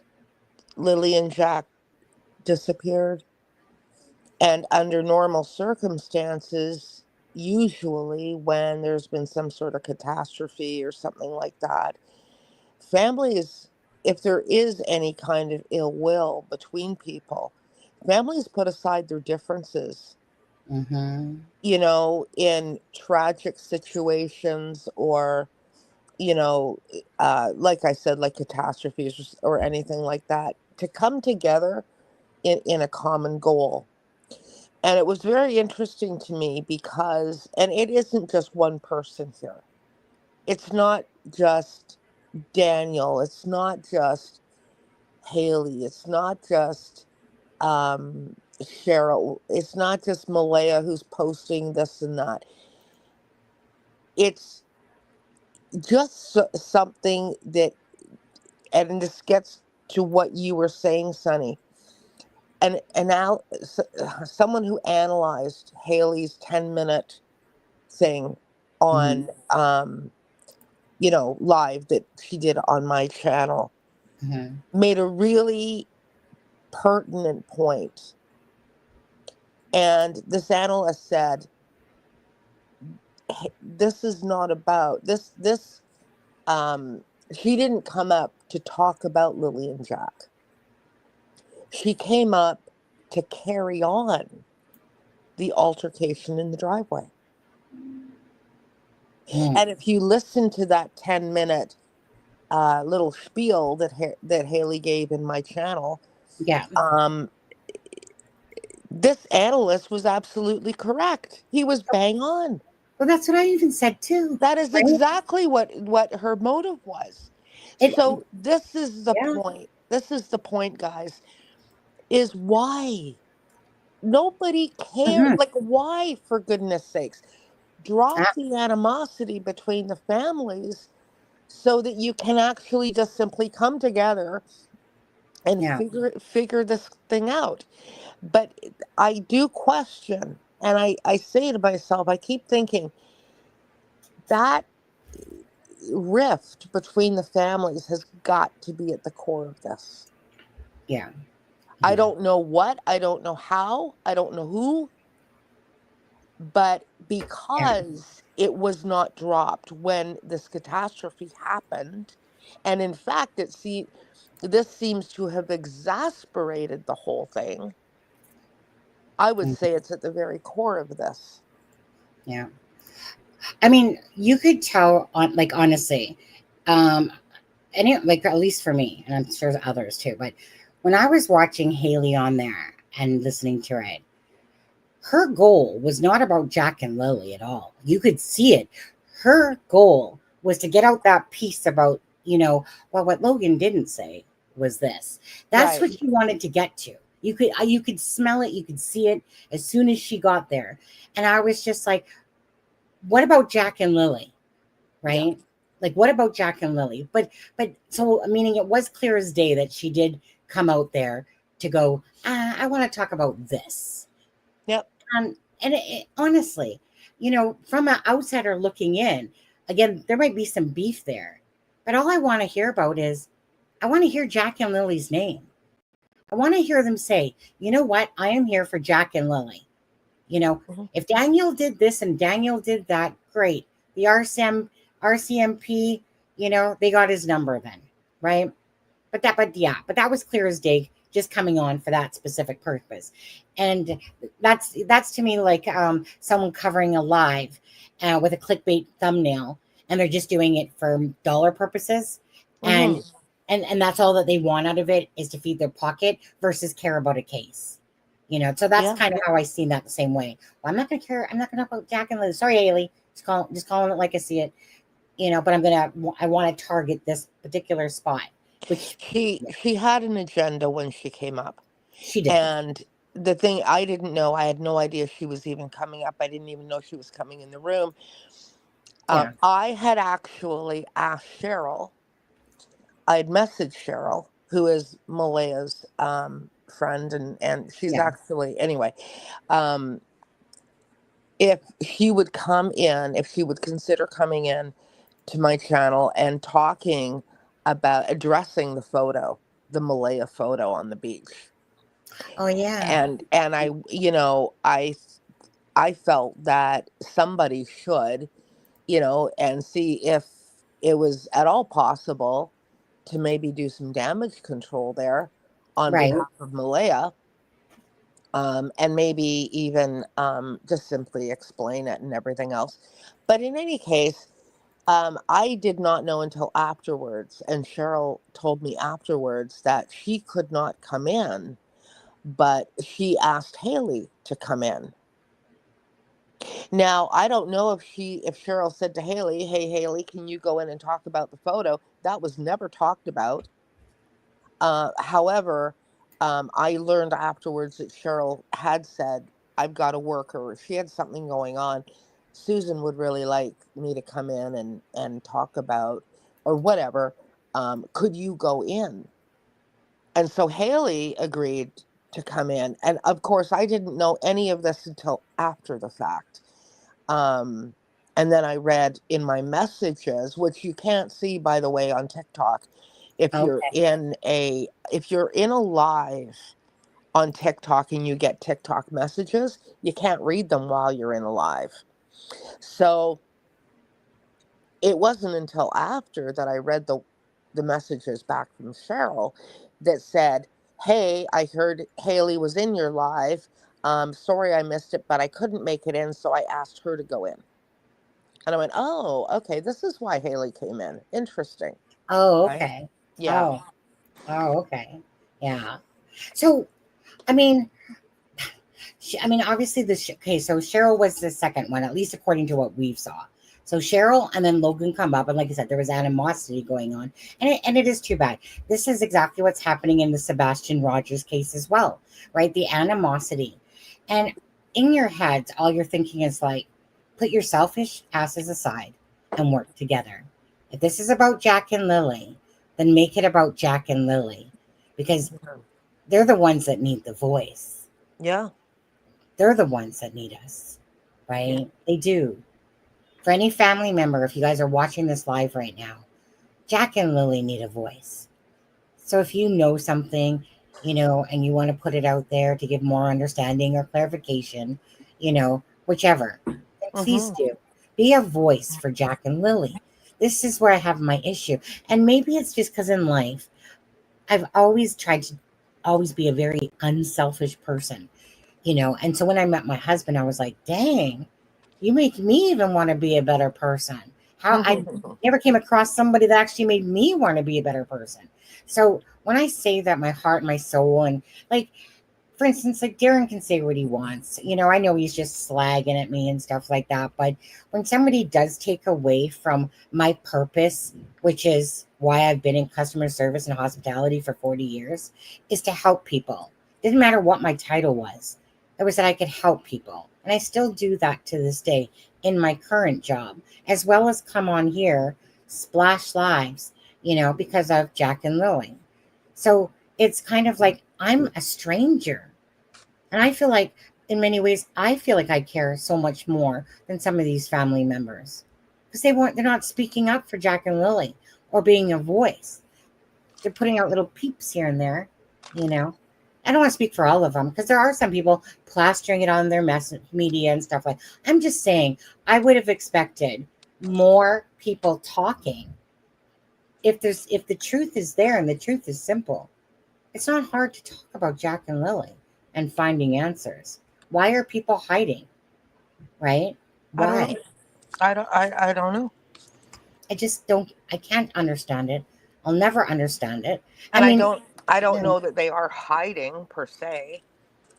yeah, They well, might be quiet. They might not be coming on social media. Whether they're actually hiding, I don't right. think so. But I mean, obviously, I would think, but I would think that they've given the information. The people that know any knowledge have given that to the Rcmp, right, and stuff like that.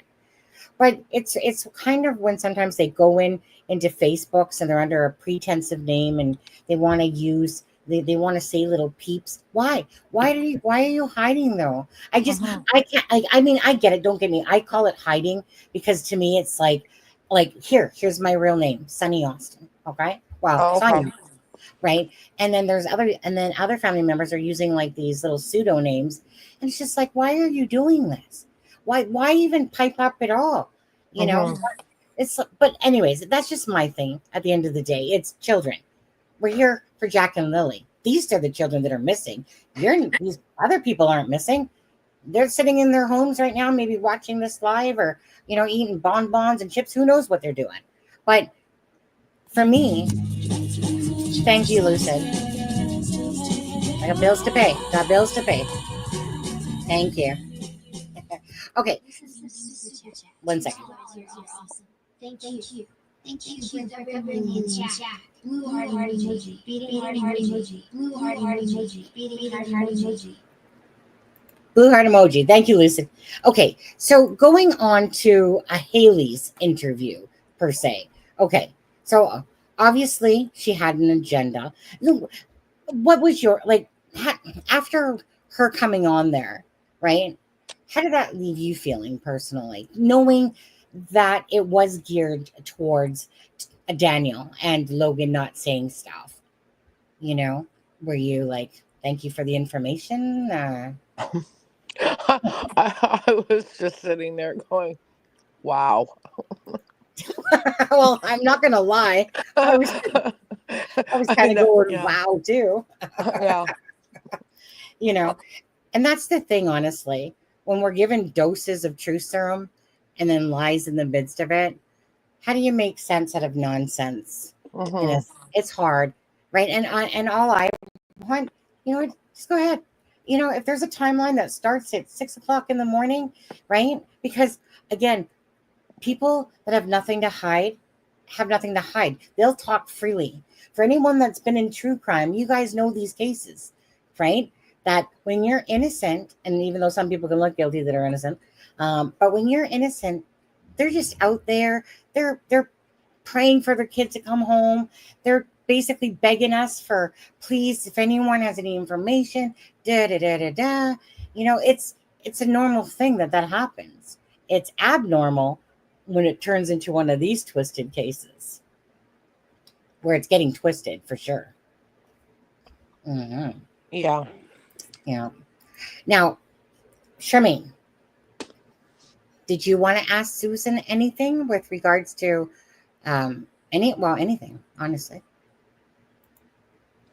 I feel like a terrible person because I keep saying no. I'm here to listen, and I'm watching chats. Think of Okay. something to bring it up. Here's something though.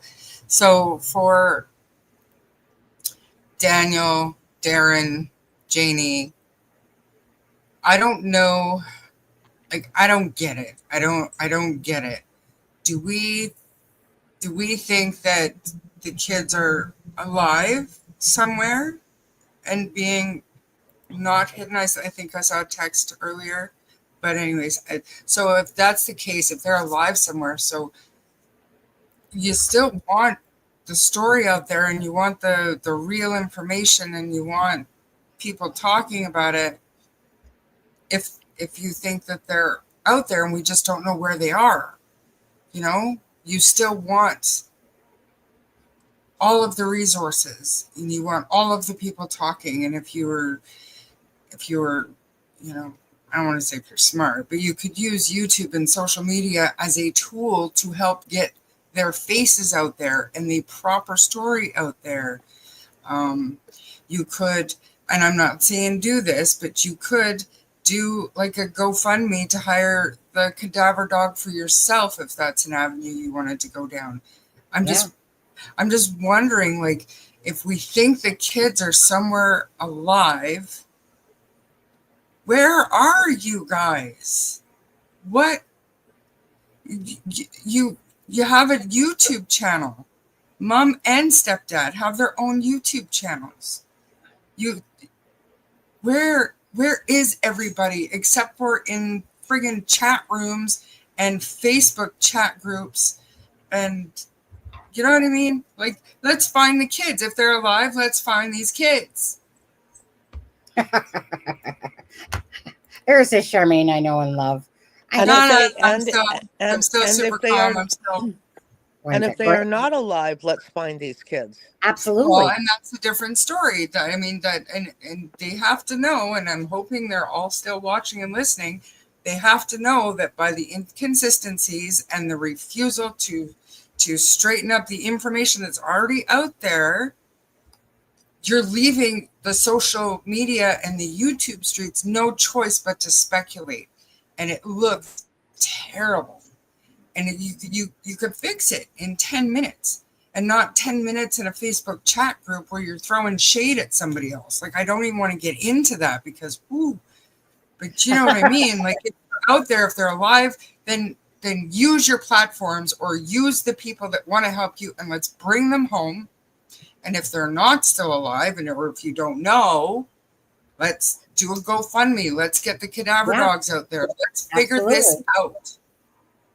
Absolutely. Be louder, not in these chat rooms. Be louder. Be an advocate for your missing children, both of you. Amen. I feel like I need to go to church after that one. Yeah, but it's, yeah. What do you got to say there, Susan? Sam? Susan? Yeah. Oh, yeah. So, I mean, do you concur or do you have a different thought? Yeah, no, I just, yeah, I do. I don't think I don't think there's anything to add. I think she pretty well covered it. Yeah. I mean, honestly, that's exactly, I mean, Charmaine's feistiness too. And I know that, like I said, I know that you're here dedicated, to trying to find answers for Jack and Lily, even if these unexpected lives keep happening and stuff like that, which has been a good thing. It's been a good thing. Like I said, I'll never knock it. I'll never knock boots on the ground. I'll never knock that thing. But that's the bottom line. Just like with Charmaine, I felt her anger because that's how I feel about it too. I'm not even related to these children, but they're beautiful children that deserve answers. And again, if you're telling the truth, then just come up, talk about it properly, put it out there, have us raise money for dogs or for PI, whatever, stuff that can help. Lana has her GoFundMe that she got going, and her and Bree and Belinda's, working behind this, and a lot of other people, supporting all this for the buddy benches if they're found not alive, and of course giving the money to the children if they are alive. Like, so if we're doing all this, then family members, please, you guys are the family. You guys should be doing more than what we're doing. But we'll be there with you. We will stand there with you as a true crime. Not everybody is always going to be the nasties, okay? But we would stand by you to, of course, help support and raise money and stuff like that. It's just answers for two children, two beautiful children. It breaks my heart. Look, I got the picture up that you wanted. Was there anything specific reason why you wanted me to use this particular picture today? You had asked me to put it up, and it's one of the pictures that I've used in the video. Because I love that picture. I know. There's just, there's something about Jack's eyes in that picture. And to me, this is the picture that is just so remindful that this isn't about anything else, but can we help them? Mm-hmm. These two little kids who can't help themselves, and they need everybody's help. Oh, there he is. Daniel says, I work with investigators directly multiple times per week now, answering questions and working out small details, and also bringing in new evidence and helping explore new angles. Well, again, and if you are Daniel, absolutely, that's exactly what should happen. But I still think that because you are the one that has put out misinformation out there, and I know your mom, you said your mom, and Kent said that your mom's done the interview, that Darren's done an interview, and I think that they're going to mesh them together, the two interviews, right? And kind of like Belinda's took 10 days to come out. But at the end of the day, spend one day every 2 weeks, being heard, going to your YouTube channel and say, look, this is the information I can tell you. I can clear this up. Why can't you? I'm just curious myself, and maybe you can answer a direct question to you. Why is it that you can't use your own YouTube channel and just put out the information that you want, but clear up the inconsistencies? I mean, there's time in a day, right? I mean, it's been over 2 months and 8 days. So I'm asking you a direct question. Why can you not just go up on your channel and clear up those inconsistencies? One being the fact that you were running out of the woods and Malia was on her phone. That's one that comes to mind. And then you said that when your mom got up, like that you said that your mom only came out of the trailer. So, like, why can't you just clear those things up? Because they were sad. So why not just clear it up? Because again, if there's no, if there's no lies and it's truth, then the truth is easy. You've said that so many times. So, but how can we believe you, even with what you're saying now, is if you haven't even cleared up all the inconsistencies to make people want to stand behind you, right? That's all. Just I am just curious why there seems to be this refusal to come up on, like, just meaning on your own YouTube channel, on this YouTube channel, on Susan's YouTube channel. I'm just wondering why there seems to be this refusal. What is truly the reason behind that? And if it's because, one of those reasons that you say that you don't feel like, it, maybe you just don't feel comfortable doing a live, whatever, I don't know. I don't know what your truth is there. Don't know what your truth is. Okay. So now, in saying that, I want to go back to this blanket. So, Charmaine, so that video piece I showed you. Well, no, I didn't show you the video, did I?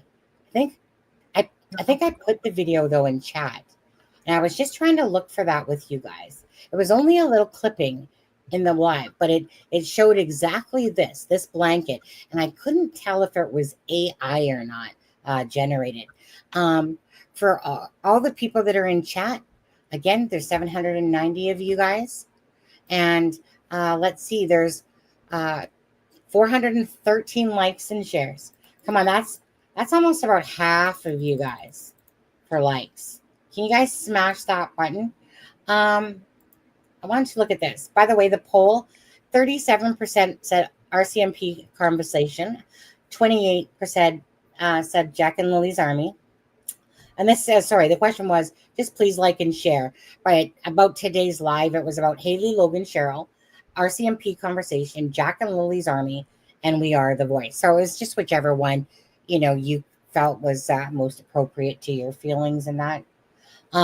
Now, as for you, Susan, on this one, like, I don't know if you need to get going, if you still got a little bit of time left, if there's something else you wanted to talk about specifically with regards to this case. Well, I think I had mentioned to you, and I've talked about it briefly on my channel. There's a case out of Saigon.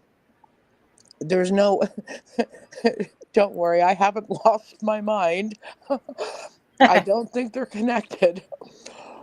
They do share, though, really sort of uncanny characteristics. Okay. And the reason that they do, well, when I was listening to the video on it, it was by another guy, Odd Mysteries, who did this. And it's two siblings. Okay.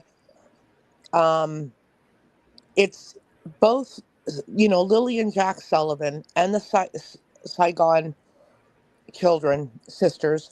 Mm-hmm. They both are from very, very sparsely populated areas. And that in and of itself presents specific challenges that don't exist if you're dealing with an urban area. In both cases, there was absolutely no evidence of any kind, nothing. And in fact, when the guy that did the story said, even the girls' backpacks weren't found, like a chill kind of went up my spine, because of course everybody always says about Lily's backpack, even her backpack wasn't found.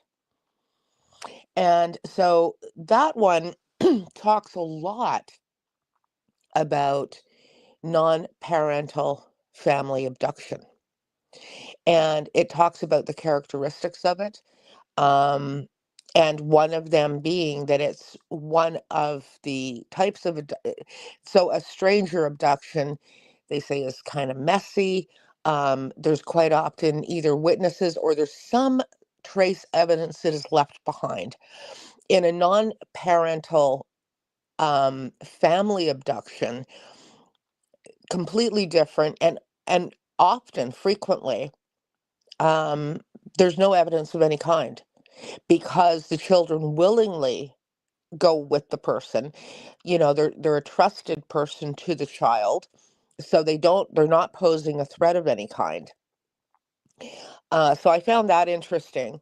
It's non-parental abductions represent 5% of family abductions.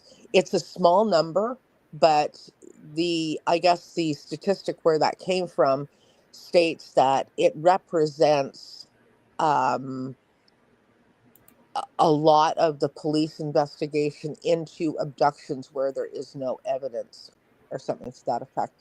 Anyway,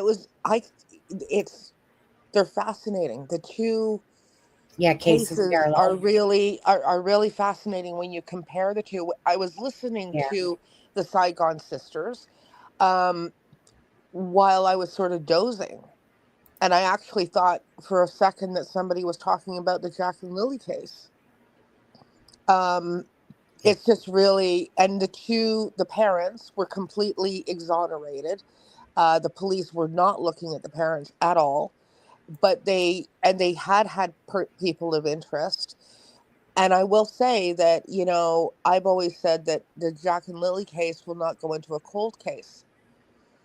Well, the Saigon case is a decade old because of all of these things.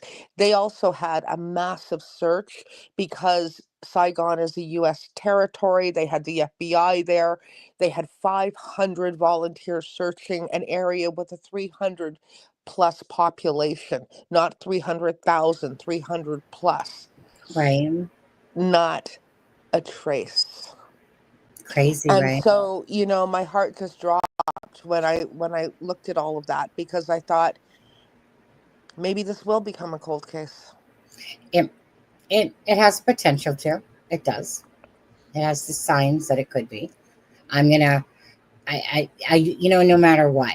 It's kind of like I really hope that the theory of that Jack and Lily are hidden somewhere and alive. I wish that to be true.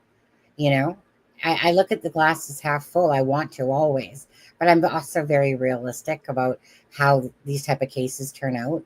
Mm-hmm. And, but it does have the characteristics of a case that could turn cold, um, especially when we kind of hear information.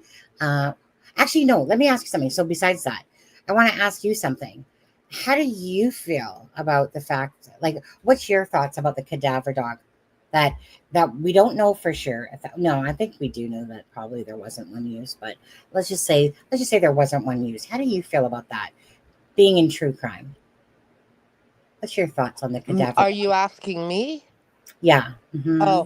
Oh, yeah, I absolutely believe that cadaver dogs should have been brought in.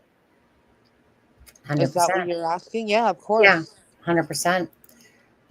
Because bottom line is, and again, before this case, and I still care about it a lot, of course, is the Sebastian Rogers case. And it's the same thing. It's cadaver dog was brought in regardless. Now, it was said too that like the mom is basically like, I don't know, I ever would, that Sebastian would go out that front door. Yeah, go out that front door, lock it, and disappear into the night. Not a thing, right? Odd, odd thing. Um, Mhm.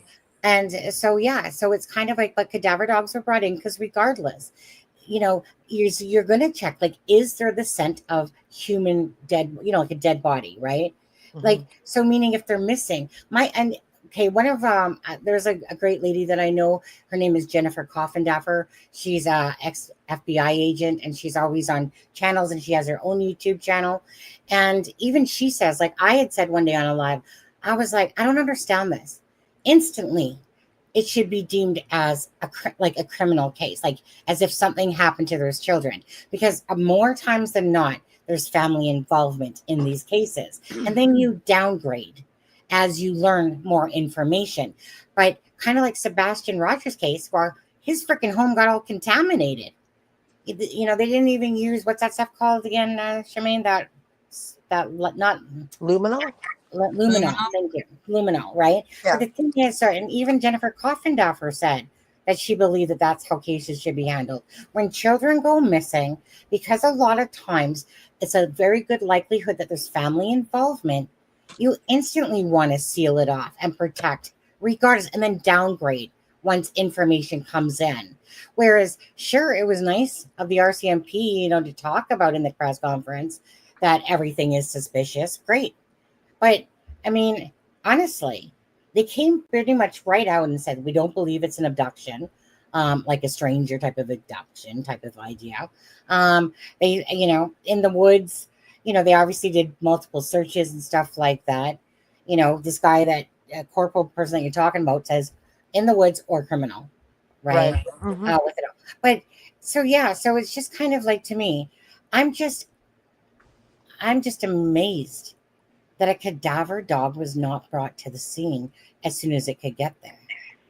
It just is shocking to me, knowing that we follow a lot of cases out of the United States, and these are everyday occurrences that cadaver dogs are there whenever there's usually a case, like Sebastian Rogers. And then still no sign of him.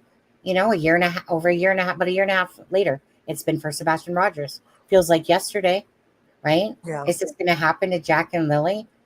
But are we going to be voices? Are we going to be Jack and Lily's army? Absolutely. They need a voice. Well, I guess my other question is that Sure. the family was certainly very vocal, both Daniel and Malaya, about getting an Amber Alert, right? Yes. They've said it actually. Well, Daniel, I mean, of course, Malaya hasn't, because she only did one interview, and she did address it in that one interview she gave. Daniel has mentioned it. Daniel did mention it several times in his interviews, but why are family not asking for cadaver dogs the same way that they're asking for Amber Alerts? That's curious to me. Yeah.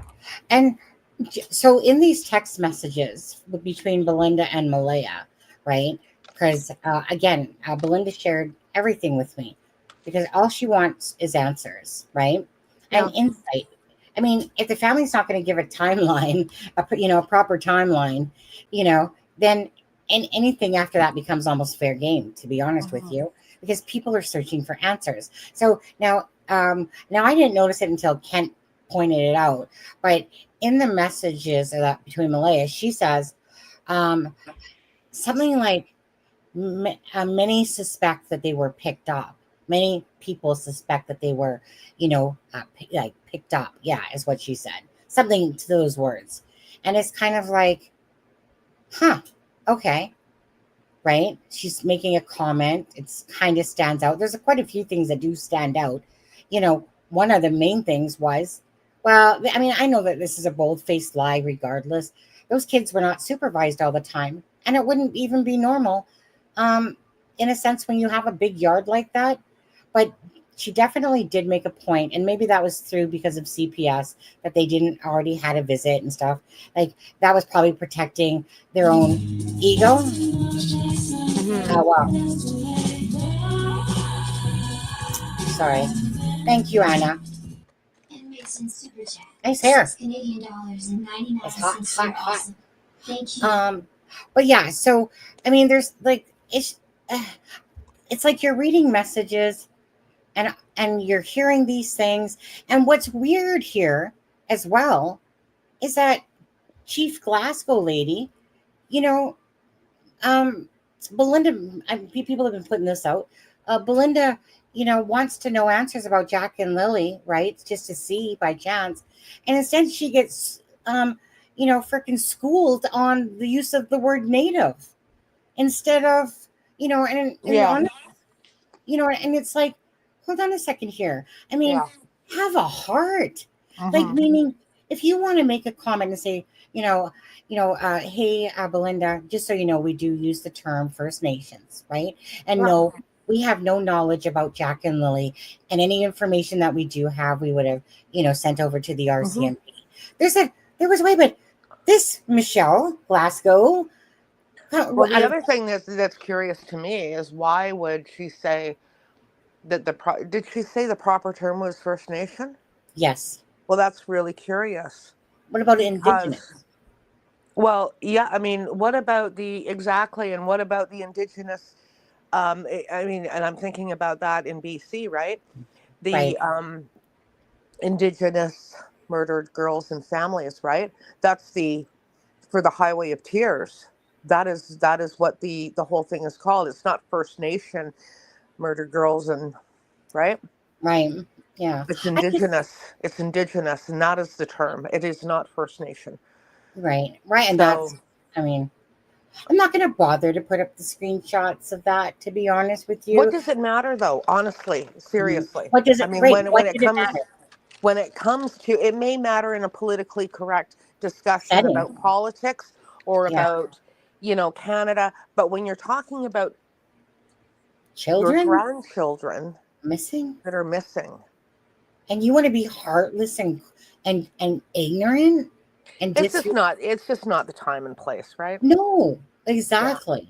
So Michelle from Glasgow, Chief, if you hear this, honestly, you should be ashamed of how you spoke back to a grandmother that's sitting there just trying to find answers, and she gets schooled on the term native, and it's honestly just aggressive, and it was disappointing to say the Hmm. least. Hmm. You know, again, anyone with a heart, obviously, you know what I mean. This is what gets me is that, when you deeply care about people, you almost want to go through the screen and be like, give her a freaking boot in the butt there and be like, really? Did you just talk to them, grandmother this way and school her on the term native Hmm. instead of being caring and kind? And, it's just, yeah.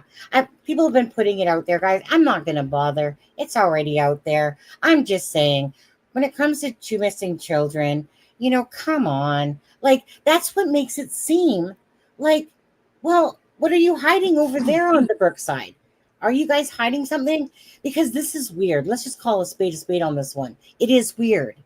This whole thing is weird, and if anyone follows the Lori Vallow, do you know the Lori Vallow case at all? No. Okay. Well, you don't want to because it involves zombies and taking their children's lives and husbands' lives and a crazy kooky ass case out of the United States, eh? So, anyways, um, so when you think of that case, you start thinking, well, if that one's way off the charts, real, is there this plausibility of why Malay is not speaking up, why the family is not speaking up? Is there a plausibility to it? Because there's lots of things, even though it does seem unrealistic, there's still lots of things that make you think it still is plausible because it's like this corner is acting weird, meaning the Brookside, Right. Martell side speaking out, but there's so many inconsistencies, and you're just like, are you kidding me? There's Yeah. two children and all this secretive weird stuff is going on. Hmm.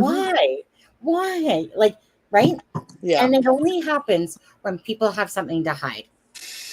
And right, there's the truth is there, and probably quite a few or a good few people know about the truth for sure. Hey, There has been a lot of speculation as to whether some family members are simply merely trying to deflect, right? well, this reminds me of a 50-50 case in a sense, right? I mean, they're still like logically, the children probably are not alive. That's more logical. And I know if Belinda's watching this, but she does have her grandbaby. So if she doesn't, but me and her have already talked about this. She is very much aware that is probably the outcome here, right? That's going to happen. But when I look at it myself, like I said, I don't give a crap about Daniel. I don't give a crap about Malaya in a sense. I care about a timeline that helps lead to answers of what happens to Jack and Lily.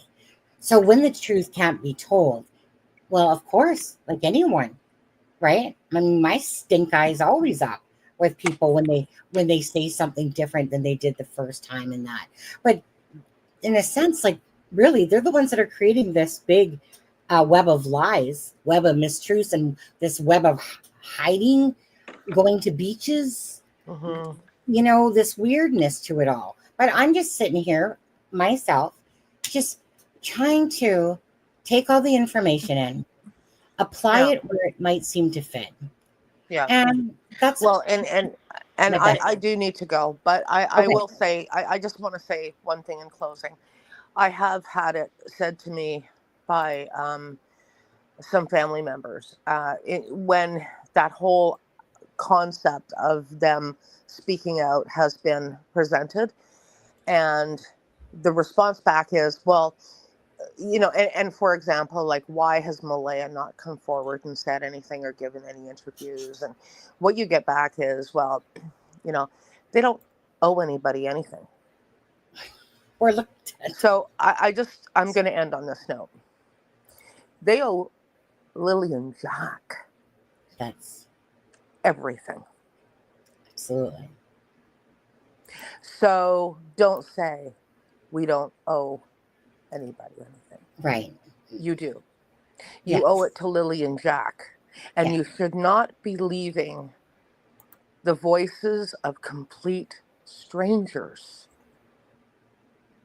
to be the voice of your children. You're going to Right. make me tear up again. Okay. Anyway, on that note, I'm going to bid everybody a good night. Thank And you, Susan. it's been wonderful. It's been great. And yeah, I mean, keep the kids going. Like, just, Mhm. and stop the animosity, stop the feuding, get productive, get proactive, get positive in finding these children and bringing this to a close, Yeah, you know? exactly.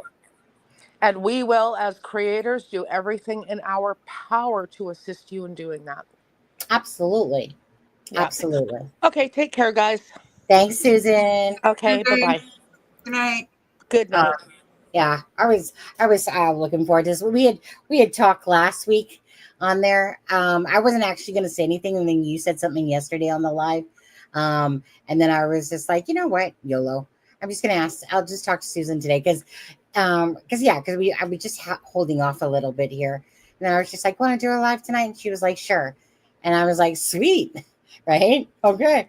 And that because Dolly Vision, Dolly, where are you, Dolly? You haven't got back to my email, Dolly, or PJ. He said in his chat that he was going to be live with you either tonight or tomorrow night. So he announced it to his people. Well, nobody's emailed me back. Dolly, call me. Got your number, Dolly. Yeah, I want to do a live with Dolly, but yeah, there's no email that's come in for it. So, let's see here. Anyways, and tomorrow's my anniversary, so I'm not sure exactly. I'll see how the night goes, right? See how the day goes. Anon sent you an email earlier. Did you get that? I'm eating my supper, so I'm turning my camera off. Yeah, no problem. Yeah, I'd see about 6 or 7 emails, to be honest, right now. Didn't watch all of it. Came in around $4,600. Oh yeah, but I know. So Anon, I already seen that. I was literally working when I saw that, and I will repeat this again. If you're gonna use somebody's content, and you hadn't used or watched Belinda when she joined us on a live, and then that person starts getting uppity up because she's confused with what's going on, and it's like, well, maybe if you actually knew what you were talking about with the content, it would have made all the sense in the world. So she was kind of flipping off, and then she made a comment about Belinda, she just said something like, she really irritates me or gets under my skin or something like that. She goes, there's something about her I don't like. And I was just like, well, I was trying to explain to you, but obviously after she said that comment, then then of course, you guys know the ones that have seen this, right? Then she was like, so what? You can talk about this and you can talk about Darren and you can talk about this, but I can't talk about something and blah, blah, blah, blah, blah. And I was just like, I'm out of here. Like, look, if you're going to use somebody's content and you don't understand, and you're flipping out because you don't understand what Meadow and CPS. And then you make a comment. Anytime that anyone's going to make a nasty comment about Belinda, you're going to lose my disrespect. Okay. The only person that has been neutral in all of this, that's the grandmother. But, so, and then as someone in chat said, well, she said it nicely. No, she didn't. Bottom line is, for me, if anyone wants to flip off about Belinda, they don't deserve the time of day, because that's just ridiculous. But you're literally doing a live using my content, right? And then you're griping because you don't understand it. Well, so when I left there, I basically said, well, basically, do your homework or get the facts straight, before you start beaking off, because that's all she was doing. And then she went off the rails, right? And like, rah, rah. Now I get it. Okay. She has a feisty attitude. I got a feisty attitude too. But again, it wouldn't have been an issue if you actually knew what Belinda was talking about. And all of our lives have shown up to that. But you're going off on this rant and rave because you don't understand what Belinda's talking about. But this channel does, because you're using our content, right? So it's like you're beaking off about this and getting all frustrated, not understanding. But yet you didn't understand the fact that there was all these messages that we had put out, but you didn't do your homework before you put out the content. And then you go on a rant and a fucking rave. And then it becomes about, well, like I thought we were supposed to all work together and this and that. Well, yeah, I was sitting there trying to tell you, trying to explain to you, you're not going to understand what she's saying if you didn't know about the content to back it up. So anyways, I already seen that. I don't care, whatever, right? All I know is that I was on a quick break before the thing. I was trying to explain to her, but when she said something about Belinda, then I'm just out of there. I don't have no time of day to talk anymore. She can do what all she wants. She can say whatever she wants, and she can belittle Belinda if she wants to, but I'm not going to stick around for it. Absolutely not. No. So that's where that kind of came from. I was just trying to explain, but hey, when you sit there and use someone's content, and someone that doesn't, not even copyright strike you, just use the content, but do your due diligence before you talk about it. Then that's all I have to say. It's no different than what Deception Detective did to us as well, right? He didn't do his fact check, expected us to give him hand over these things, and then slagged us really bad. And then Logan come out with that interview, and it is what it is. It's too bad, type of thing. But whatever, it is what it is. I'm not here to make all these best friends on YouTube creators. There's ones that I absolutely respect, but I'm not here to make friends that way, right? If I come across good people, absolutely. But other than that, I work, I come home, I care about the cases I follow, and I just want to do lives and have a talk with my It's a Crime and Shame family. That's what I enjoy, right? I'm not into the drama crap. I know it happens. Sometimes I poke a bear every now and again, but I don't care. Darren wants to slag me, whatever. At the end of the day, he can do him, I can do me, and that's about it. But I just move on from things very, very fast. Anyway, was he? I don't know. I don't know. He goes off the rails himself. I can go off the rails when I want to, but I'm not out there to provoke it, for sure. But you know what, you guys, let's stop talking about that stuff, because that stuff doesn't matter. What I did appreciate was this live. It was awesome to have Susan up here, who had spoke to Haley, Logan, and Cheryl, regardless. And of course, Belinda has been up on here. Darren's been up on here, talking about the case and stuff like that. You've had messages between you and Daniel. And it's just about, like what Susan said, that the family has their due diligence. They owe Jack and Lily, right? We don't. We actually don't. We don't have any due diligence towards a case. We don't have to cover a case if we don't want to. We don't have to promote it. But the families that care. And that's just why I push as many lives out as I do. It's because every time I can do a live, I will do it for Belinda. I will do it because she's fighting so hard to get answers, right? And I would love to see other family members fight just as hard. Okay? But that's just a wish. But that's why I do it, you know? I want to do Belinda proud. I want to, if I obviously if I'm too tired and exhausted, I'll still push myself, guaranteed. But I will do it if I can, and I will for Jack and Lily's sake, because Belinda knows it's not about her. It's about Jack and Lily and the fight for Jack and Lily. And if anyone takes away for that, and Janie, you should really apologize because that was pretty mean.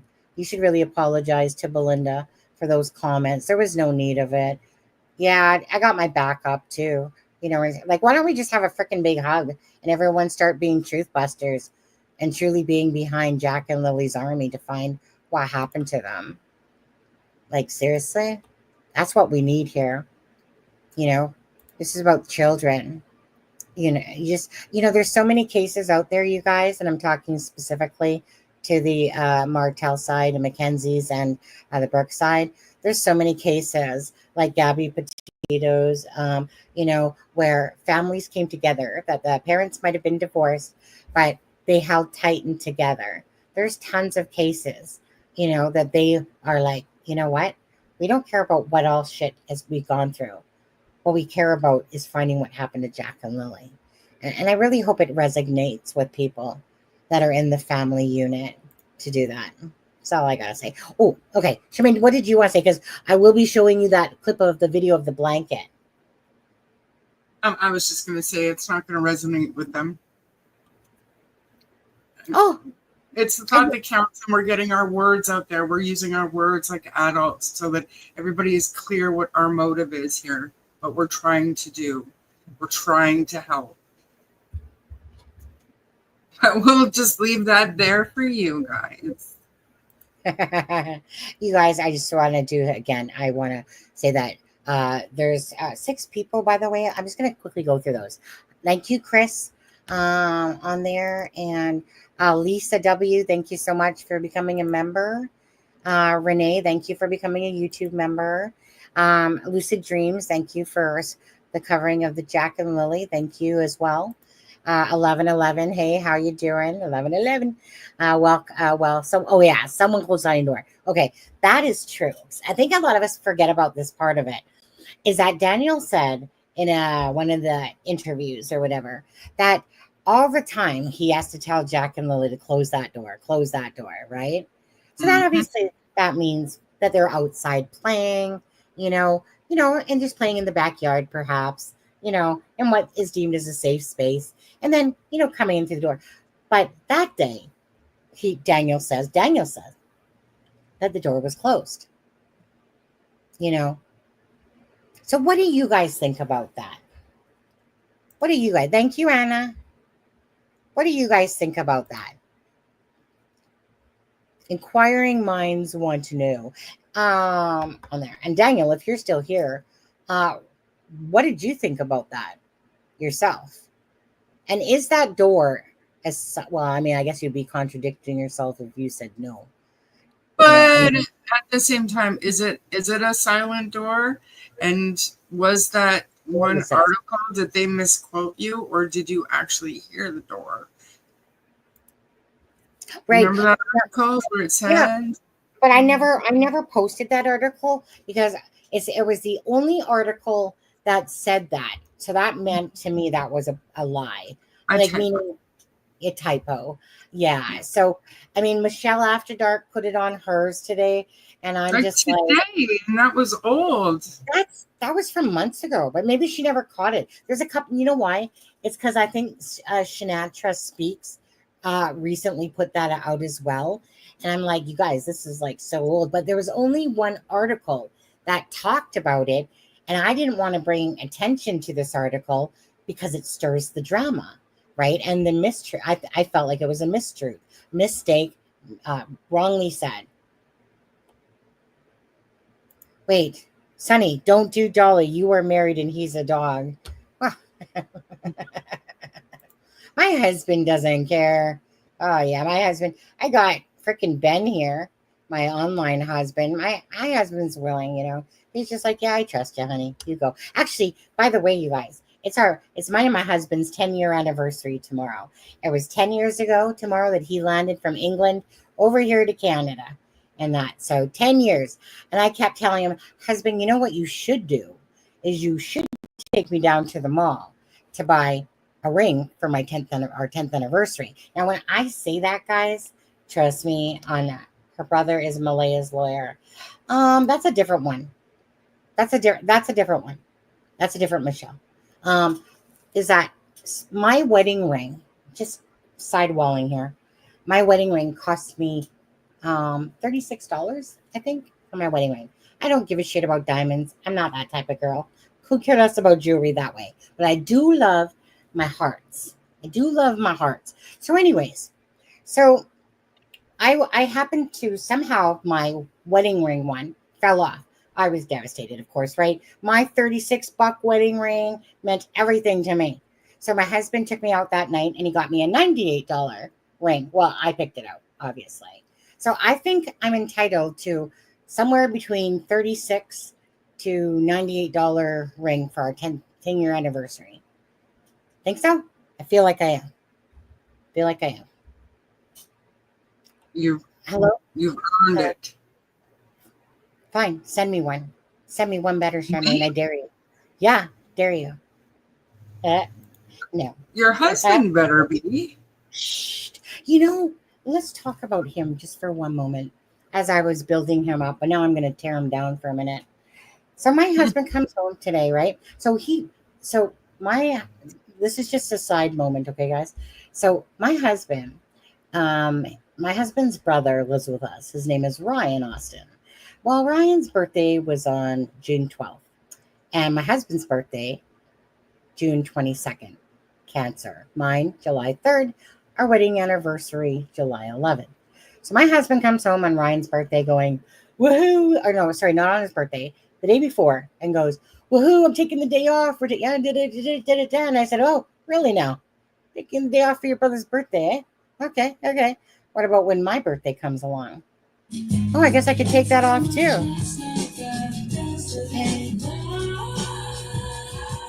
want to thank you. I gotta scroll, man. I gotta scroll, Shannon. Thank you. Let's bring Lily and Jack home. Blue heart emoji. Purple heart emoji. Absolutely. Oh, wait. Shannon, I didn't see that one to now. I don't know why. I don't think that the music went off for that one. Because then Heather's right behind you. That's going to buy me my ring anyway. Let's bring Lily and Jack home. Absolutely. Absolutely. All day long. That's what we want. But let me get back to my story quickly. Sorry, Lily and Jack, just for a moment. All right. So, yeah. So on my birthday, I'm like, I could have cared less if he took my birthday off anyway. Whatever, right?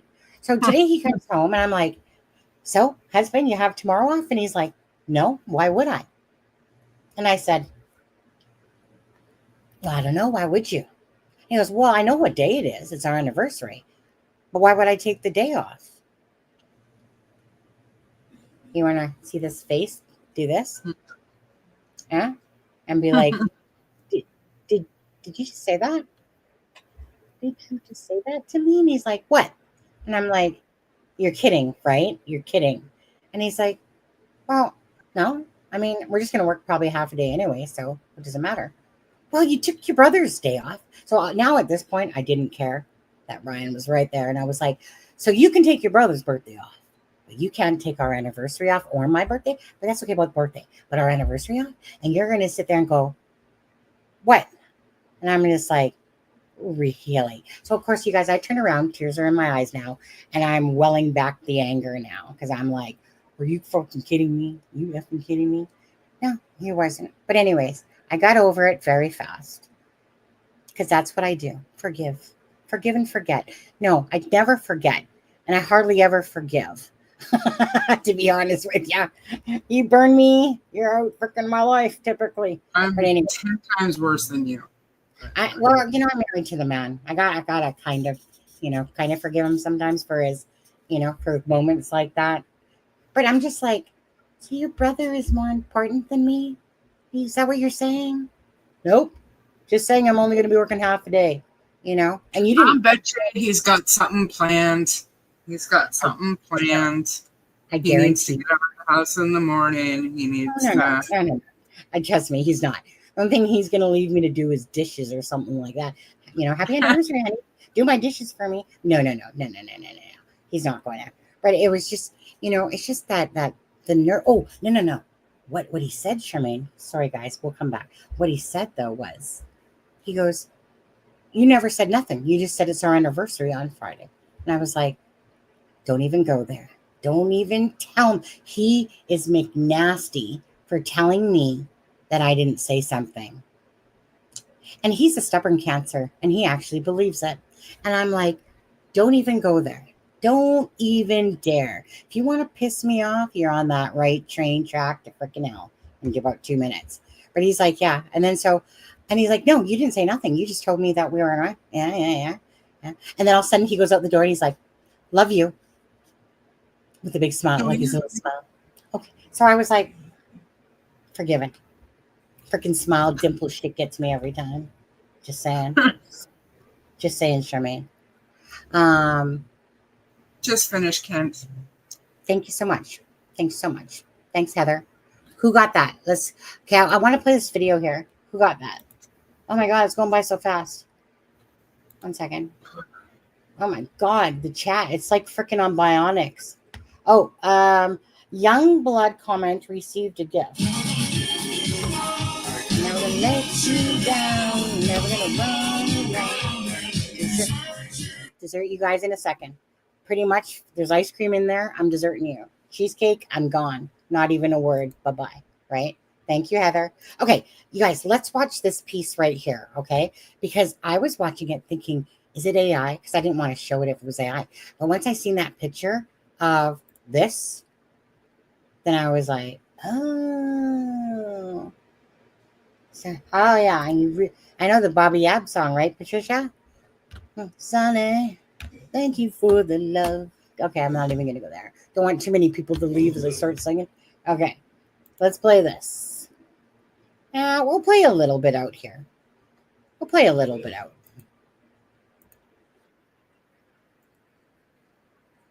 Oh, this is oh.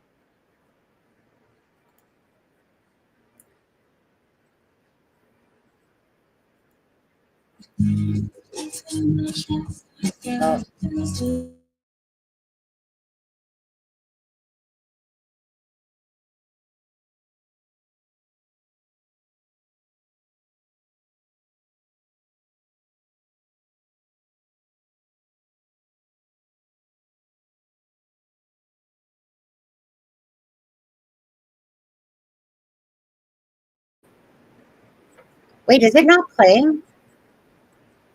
Oh, Okay, I thought you were muted. I was like, I was reading chat and I was like, what is she doing? And I looked over thinking you were muted talking away.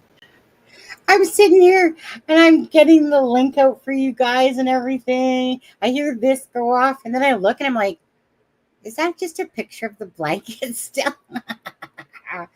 Blue Rose, happy anniversary. May it be amazing as you. Thank you so much. Heart tree, and the heart on there. Thank you, Blue Rose. Sorry, you guys, being a dip over here. My bad. My bad. My bad. I meant to share the screen with you. Okay, let's try this again. Share screen. Okay. So I'm just going to play a little bit of this, and this is from True Crime Stories Hours, okay? For this one. I'll put that link, 1 second. I'll grab the link for this video if you specifically want to go find it and watch it yourself, which obviously can lead you to the channel on there. Patricia, she's going through the whole, the episode. What is his name again? Sunny. Thank you. I love that song, actually. I just like to say that this channel that you've got up now, it's True Crime Stories Hour. That's very close to mine. Mine is True Crime Story Podcast. Interesting. Yeah. I never heard of this before. You almost blew out my eardrum there, Missy. How? because your speaker, when you spoke there, I think you sent everyone that had headphones on back about 20 feet. Yeah. I'm still sitting in the same spot. Yeah. I didn't do anything Whatever. different. Yeah. Yeah. Almost, I think all of us moved back about 5 feet at least. Sorry, guys. I'm usually really soft spoken. Sure. Everybody's always telling me what. I don't think I'd use the word soft spoken with you, to be honest with you. That's like saying I'm soft spoken. Okay. So let me play this. It's up now. So you guys will see the blanket in here, okay? But we'll just watch a little bit again. Boop, boop, boop, boop, boop. One telling moment came in a Oh, this now is that deleted voice. live stream where Daniel's cousin defended him passionately while blaming Malaya and her family for obstructing the truth. This sudden redirection felt less like clarity and more like strategy, an attempt to rally sympathy for Daniel while painting Malaya as unstable, possibly even dangerous. There are signs Daniel may not be the perpetrator. He's visible, he's vocal, he's seemingly open to questioning. But is that transparency or is it deflection? Could it be that he's protecting someone? Could it be that silence isn't just absence? It's loyalty? His language holds more clues. He frequently uses passive constructions. If someone took One second, I paused it for a second. One second. Thank you. Happy anniversary, Sunny. Face emoji. Praying for Jack and Lily. Folded hands emoji. I'm not going to tell my husband about these super chats, okay? Because then he'll think that he gets half of them. YouTube already takes 30%. Thank you, Rhonda. Appreciate that. Thank you, beautiful. Rhonda, she has a really, I can tell. Rhonda, just by looking at your face there, you have a beautiful aura. I can tell. You're a good person. Very good person. You know what? To me, if you're in true crime, not all of you, are great human beings. Some people are McNasty behind the computer, or whatever. You guys most people are in true crime for a reason, right? Something happened in your family to you yourself.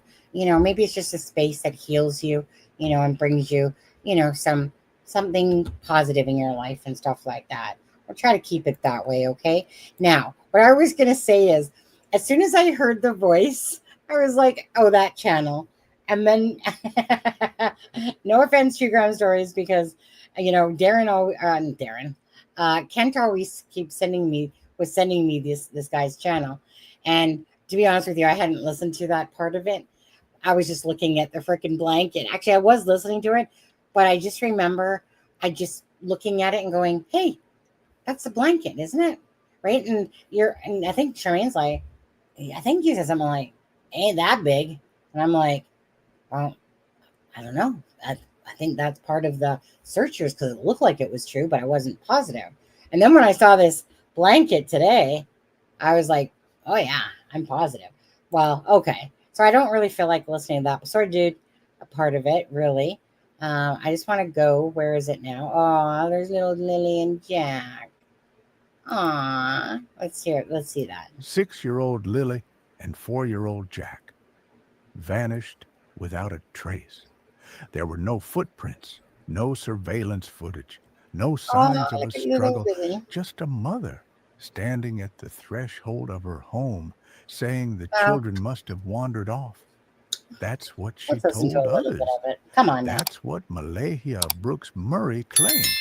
And yet, from the moment her story began, it didn't feel quite right. Malahia was a young mother of 3, described by those around her as overwhelmed and possibly unwell. There had already been quiet concerns, reports of an unstable home, mental health struggles, and parenting challenges. Whispers that hinted at something frayed just beneath the surface, but still, nothing that foretold what would happen next. And certainly nothing that explained the stillness in her voice. According to her account, The children walked out the back door sometime around 9:30 a.m. She said the door was silent, that she didn't hear it. She claimed she thought they were still resting. But earlier that same morning, she had already informed the school the children were sick and would be staying home. If she knew they were home, why hadn't she seen them? Why hadn't she heard them? Why was the first instinct to assume they ran off, not to search the She did immediate say. home, not to panic, not to shout their names? But perhaps the most chilling moment came not in what she said, but in how quickly she said it. Within 48 hours of the disappearance, Malehaya was calling her children Malahaya? angels, a word that parents I just cannot usually say her avoid at name. all costs, unless they've reached the unthinkable. Say that again, Charmaine. AI cannot say her name because Oh Dolly my used God. the same voiceover for some of his videos Yeah. when he was doing AI. And it It sucked. cannot, it Yeah. cannot say her name. I'm sorry, I'm not a fan of this whole AI crap. Myself, personally. And just to answer you, Sunny, honest question, honest answer. Do you think the kids are alive and in hiding? No. If I had to go with how that this case ticks, or that this case will typically unfold, no. My answer would have to be no. I would love to believe it, but my honest answer would be no. Sadly. I pray I'm wrong, like anybody. I pray I'm wrong. I do. I totally do. You believe the kids are dead? Oh, no, they're alive. They're hiding somewhere. I'm on board. Shut up. Charmaine. Now you're going to have people taking a clip of that crap, posting it somewhere. I cannot wait. Well, I'm looking forward to Janie's interview. Like I said, I want anything and everything that's put out there myself, you know? And then again, the truth lies in the middle, right? Now with this dude here, okay, I'm kind of okay, this right here, I don't know why he used this picture right here. That's like Daniel's like other goods. Like, why are you using that? It's almost like, I swear, it wasn't going with the flow. Like, you're talking about Jack and Lily. Why are you tossing the, like, it wasn't even like it was talking about the other relationship. That one confused me. But let's go. I want to go. Hold on. Your own words. Okay, let's listen to a little of this. Appeared shattered.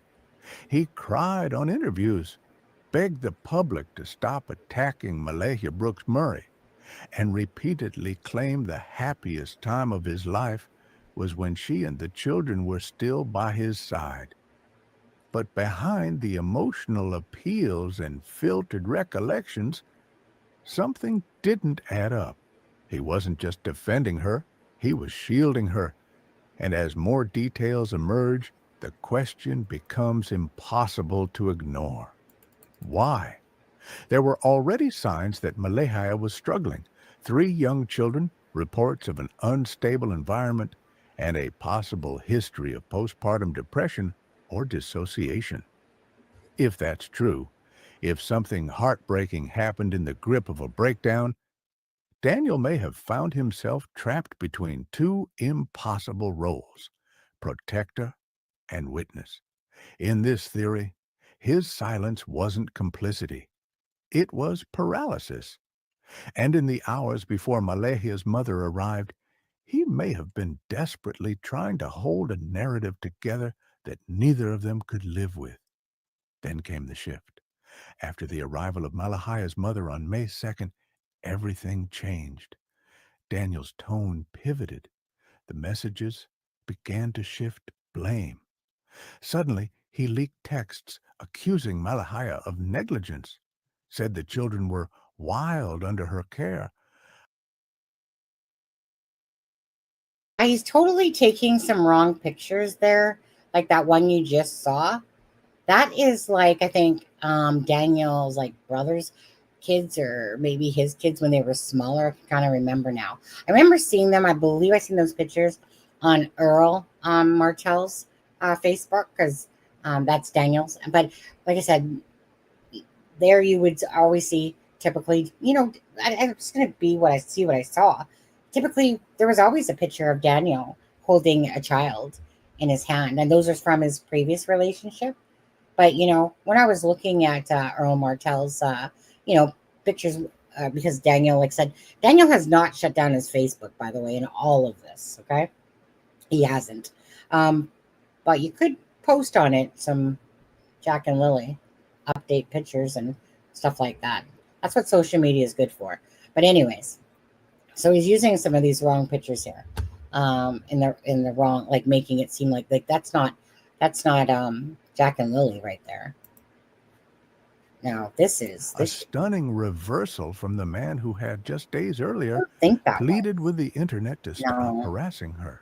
I got to go back to that. It 'Cause I'm pretty raised sure. a child under her care. A Yeah, that's not Jack stunning and Lily. reversal from the man who That's had his just other. days earlier pleaded with the internet to stop harassing her. It raised a haunting possibility. Was he trying to protect himself now? Had an early plan to defend her fallen apart the moment someone else took control? Because while the public search was scaled back by the RCMP, the Serious Crimes Unit continued digging. That alone suggested the authorities suspected something deeper, something off script. And if that began to unravel under new influence, I got to go some back believe because I so. missed the part that I One want. telling moment came in a now deleted live stream where Daniel's cousin defended him passionately while blaming Malaya and her family for obstructing the truth. This sudden redirection felt less like clarity and more like strategy, an attempt to See, rally sympathy for Daniel while see, painting Malaya as one telling moment came in a now defended him passionately while blaming Malaya and her family for obstructing the truth. This sudden redirection felt less like clarity and more like strategy, an attempt to okay. If anyone wants to screenshot that, feel free if you want a good picture. I've already got one, but I'll take another one. So that was the blanket that has been talked about. So I'm glad it wasn't AI. I'll just say that. Okay, screenshot away. Thunderhorse, I don't understand her polls. You shut up over there, Ben. Ben, Ben, Ben, Ben, Ben. God, between you and my real husband, I swear, two of you. Okay, I understand my polls, and as long as I understand my polls, that's all that matters, right? Um, Go on. so AI, when I don't know exactly 100% how it works, but I know that you plunk in like pictures and information or articles and stuff, and they create the article and they choose what pictures to use. So that could be why. But I would like to say I have this app. It's called Speechify because my brother and I are writing a book, and when he writes, I mean, he's great and all, but I don't have the attention span. So I'll put it into Speechify and AI reads it back to me like an audiobook. It's great. I can choose the voice, and one of the Voices. not free, but one of the voices that I can choose to be read to is Snoop Dogg. If you ever get an opportunity to have true crime read to you in Snoop Dogg's voice, highly recommend. Highly recommend. Okay, I want to go back to this blanket, Charmaine. And I don't. So the only thing I really read is back in the day was Harlequin romance, because I always wanted to find my freaking knight on the shining armor, type of guy. I was in an abusive relationship then. Trust me, those things helped me get through. You know, visualizing that one day I could be that person, and I found him. Except for he didn't take our anniversary off. Just saying, husband. Ben, you would have done better, wouldn't you? Ben, you would have taken the day off for me, even though he's griping on my polls. Now, the poll had no meaning to it, really. It was just this live entailed all of those four things: Ben, Ben, Ben, Ben, Ben, and thunder, horse. Okay, is that it? Just simply entailed the things that we were going to talk about in the live. And it was just a matter of you clicking on one and then deciding which one that you felt was kind of like the important thing that you wanted to maybe listen to or whatever. It didn't make sense in the sense that it wasn't supposed to. It was just that's what we were talking about in the live. I was too lazy to think of actual real questions. And I just took the easy way out. Simple as that. Okay. That's the truth. Want the truth? Gave you the truth. I'll take Snoop Dogg. Yeah. So I can't say that I would pick Snoop Dogg, by the way, to be the voice of choice here. It's amazing. Okay, I almost want to play you a little clip because it's just that good. Is it that good? Yeah. Well, okay, but as long as you tell us again about what you feel about the situation that the kids are hiding now, you feel and believe that, and that you're on board with that. Is that your final answer? Today. Okay, go ahead and play your just because Mm-hmm.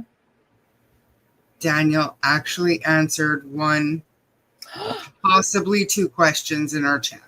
I think there was a few more than that, but go on. So he's gained my trust. You For a minute. lie. You lie like a sack of shit. Being nice. I want him to sit down one-on-one with you. You catch more bees with honey. Oh, Not that sorry. we're trying to catch you, Daniel. We're not trying to catch you. We're just trying to catch the case. We're trying to catch the interview. We take back the vinegar then? So, because you catch more bees with honey than you do with vinegar? Hey, come on now. I was nice. I've messaged him and I've given him more opportunities. He brought out the other side of Sunny. Okay? We did. Just saying. Truthologist here. Real one. Come on. Okay. Someone wants to hear Snoop. Snoop, there it is. Snoop, there it is. Go on. This is a sneak peek for the book that I'm writing with my brother. So, Ooh. let's just see here. How do I get back to my book? Did we hit 500? Here we go. 1989, seemingly mundane request Can you hear that? led to complaint of an ear infection. Citing medical necessity, he was transported undergoing to the Dr. George's L. Dumont Hospital in Moncton. A quick visit, the paperwork said, nothing complicated. Here were the narrative fractures. How did he smuggle in a piece of metal? How did two guards let him lock the door behind him in the hospital washroom? Why did it take them so long to realize the cuffs were empty? What we do know, he popped a lot. That's good, Charmaine. I think I'd rather lick my own ass than listen to that all night long, to be honest. And Really? You love He that? has making it sound like it's not even true crime. Like that's the monster of Miramichi. It's a brutal story. But Yeah. he says it. It's just like, you know what I mean? Very chill. Just like. Yeah. And honestly, I couldn't. No. I'm sorry.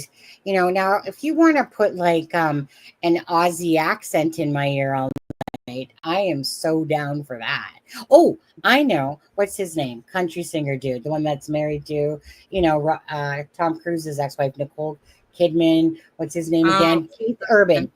Now you want to stick Keith Urban in my ear all night, right, Ben? Right, Ben.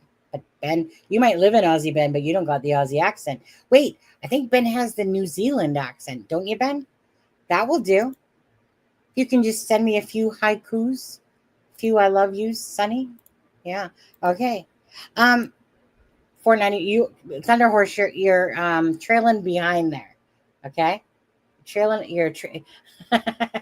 That actually, you're trailing behind there. Got that? Keith Urban for sure. Oh, Chris Stapleton. I even like Jelly Roll. Give me some Jelly Roll. I like Jelly Roll. He has some really good songs out there. Okay. Now, just for a second, people, because I haven't played it yet, we are going to play And I know some of you guys are going to leave because you always do whenever I play any tribute awareness thing. All right. But that's okay as long as your DNA is on the like and share button for Jack and Lily. Then you guys can leave all you want. Sunny, you like our act? Yes. If I could jizz to that, I swear to God, I do love it. Okay. I've got my Google Maps narrator, an Aussie man. Oh, see? Yeah. There's something about the, like my husband's British. Don't tell him don't talk him, I'm smack talking because British comes secondary. Well, maybe third, to be honest. Because I'm going to take an Aussie first and a New Zealander second. And then the British right after. My bad, husband. Just calling a spade on this one. But don't tell him I said that. Okay? All right. Not like you would care. But anyway, okay. I'm going to play Jack and Lily's tribute for the moment. You guys take a stretch. Go get some coffee. Charmaine's probably going to go in a minute anyway. Even I might go in a minute. Nah, I can stay a little longer. Charmaine, you gotta get going?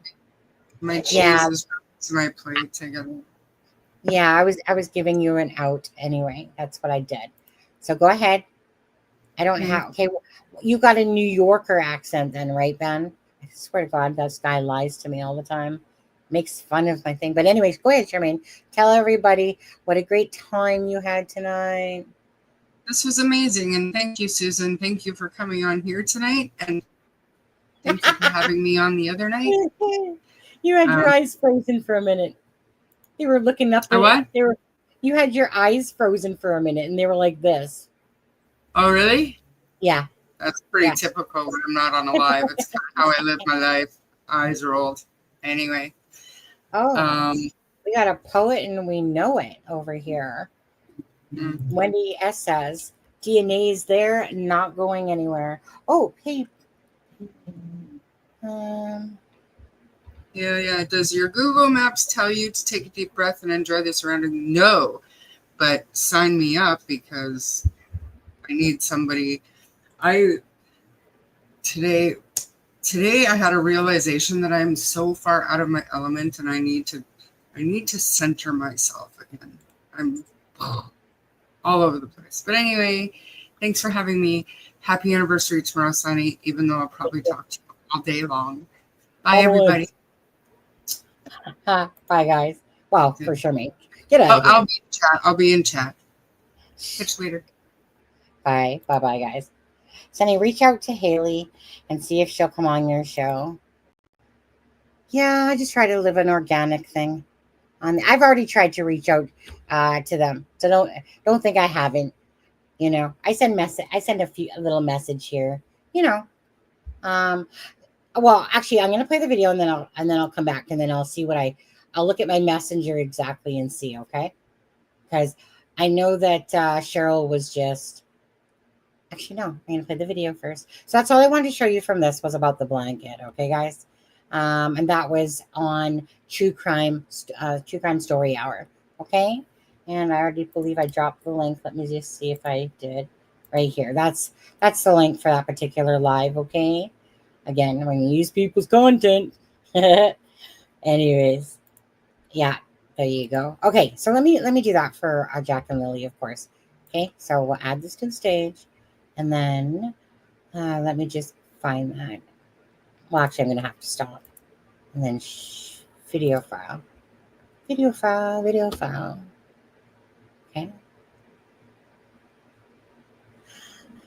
Okay, so. Sunny from It's a Crime and Shame. And someone had sent me this beautiful song called Come Home, Jack and Lily. And I wanted to do Belinda, and I wanted to do Alana King, and all you guys out there, this beautiful little video to attach to it. Thank you so much for the person who wrote the poem. Thank you for fighting for Jack and Lily's army. Please hit the like and the share. Thank you so much.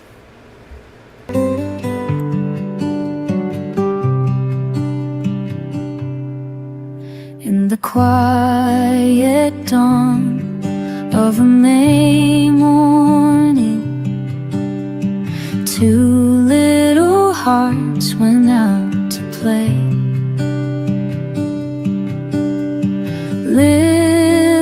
Lily's laughter, Jack's small footsteps vanished with the breaking day.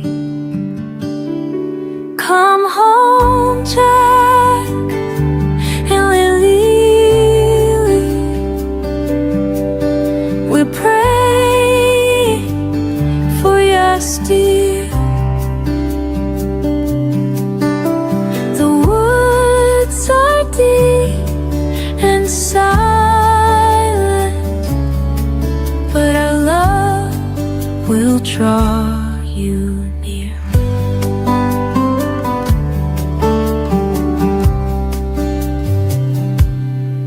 Through forest paths and endless trees, searchers called your names aloud.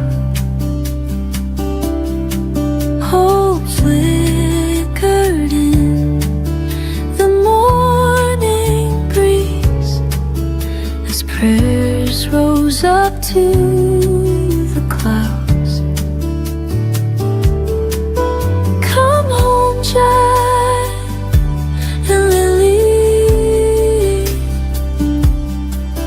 we're praying for your steer. The woods are deep and silent, but our love will draw you near.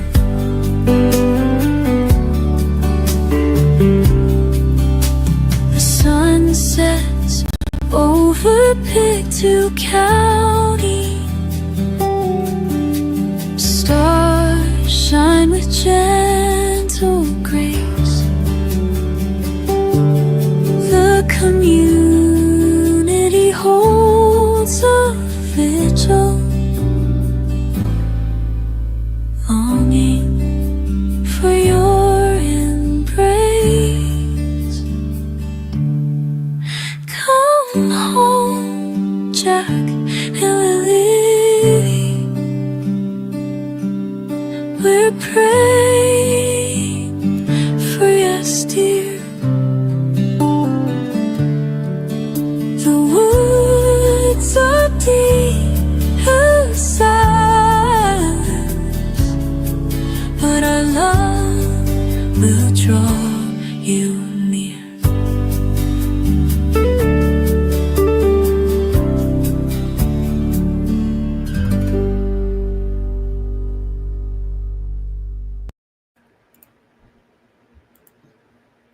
Okay, so that was that video, of course, for Lily and Jack. And yeah, if you are seeing it for the first time, obviously, it when I made it, thanks to that beautiful song that was written by Rushell McDonald. Is it Rushell? Rushell? Darn it. I gotta go back to the start. Hold on. Yeah, Rushell. Okay, McDonald. On there, and then so she was actually in the chat as well the other day when I was playing this live, so that was really sweet. I wanted just to take it, of course I always do whenever I make tribute videos. I always do them for myself first and foremost, because it's something that I can do with being creative, is creating a nice tribute video. So it's my little way of saying, like, if a family member sees it, here's a nice little video put together for awareness and of the children, or the case that I'm following. But in this one, someone had showed it to me, sunny on a rainy day, sunshine on a rainy day did, and then I kind of listened to it, but I didn't think it was actually about Lily and Jack. At first I thought it was somebody that was like using it, and so then I seen Lana sent it to me.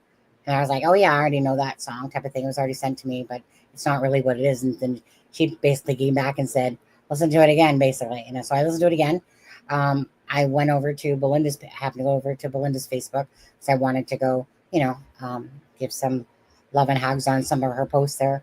And then I saw this song on her thing, and I was like, you know what, I'm going to take this beautiful song. And just honestly, Right here. Well, that's when they're lighting. Let's see. Whoops. Okay, there's Belinda at the vigil there.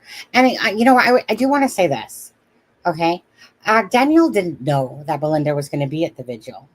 By the way, Chris Dawson, thank you so much for that super sticker. I seen that come up there. Thank you guys so much for your love and support towards the channel, the support. I know that you guys appreciate all the work coming out and stuff like that from the channel. And do know that my intent always is to bring awareness, but the stuff that I share too, like whatever, obviously it's there for you guys, the people from It's a Crime and Shame, the channel, to bring you guys the latest and the most honest with integrity when it comes to like facts of a case and stuff like that. That's always the foremost important thing whenever you're following a case, is try to put out the facts and then speculation to the side on there. But so what I wanted to say here was, regardless of it all, right? There's no sides to me. Someone left a comment on the live video, and they said, "Oh, she's so biased against Daniel," and stuff like that. No, I'm not. I'm not. I was not born yesterday, right? I know that there's two sides to a story, and there's the truth in the middle. But I'm not biased towards Daniel or Malaya. I'm here to fight for Jack and Lily. So I might have my thoughts like anybody else, wonder why the lies are going on and the inconsistencies and stuff like that. But for me, like I said, someone can try to slag me on that, try to take away, Darren, stop, about Jack and Lily and my purpose, right? People get mad and they want to deflect. But think what you want. I don't really give a shit. I'm here for Jack and Lily, first and foremost. So to sit there and think that I'm biased towards Daniel or biased towards Malaya, absolutely untrue. Maybe at the start, I was kept gunning for Daniel to be truthful, right? But then just the inconsistencies came out. And because there was no clearing those up, of course it looks suspicious. Who wouldn't it look suspicious to? Packing my suitcase right now. You go, Rosebuds. You go. Yeah. But so I honestly, I want a timeline. I would just like the truth, because that's all we want. We want to understand if the truth is being told, which it's not, obviously, then there shouldn't be an issue with a timeline. And so my thing is this, obviously, like any person looking at a case clearly, without prejudice to it, because I'm not family and I don't have involvement.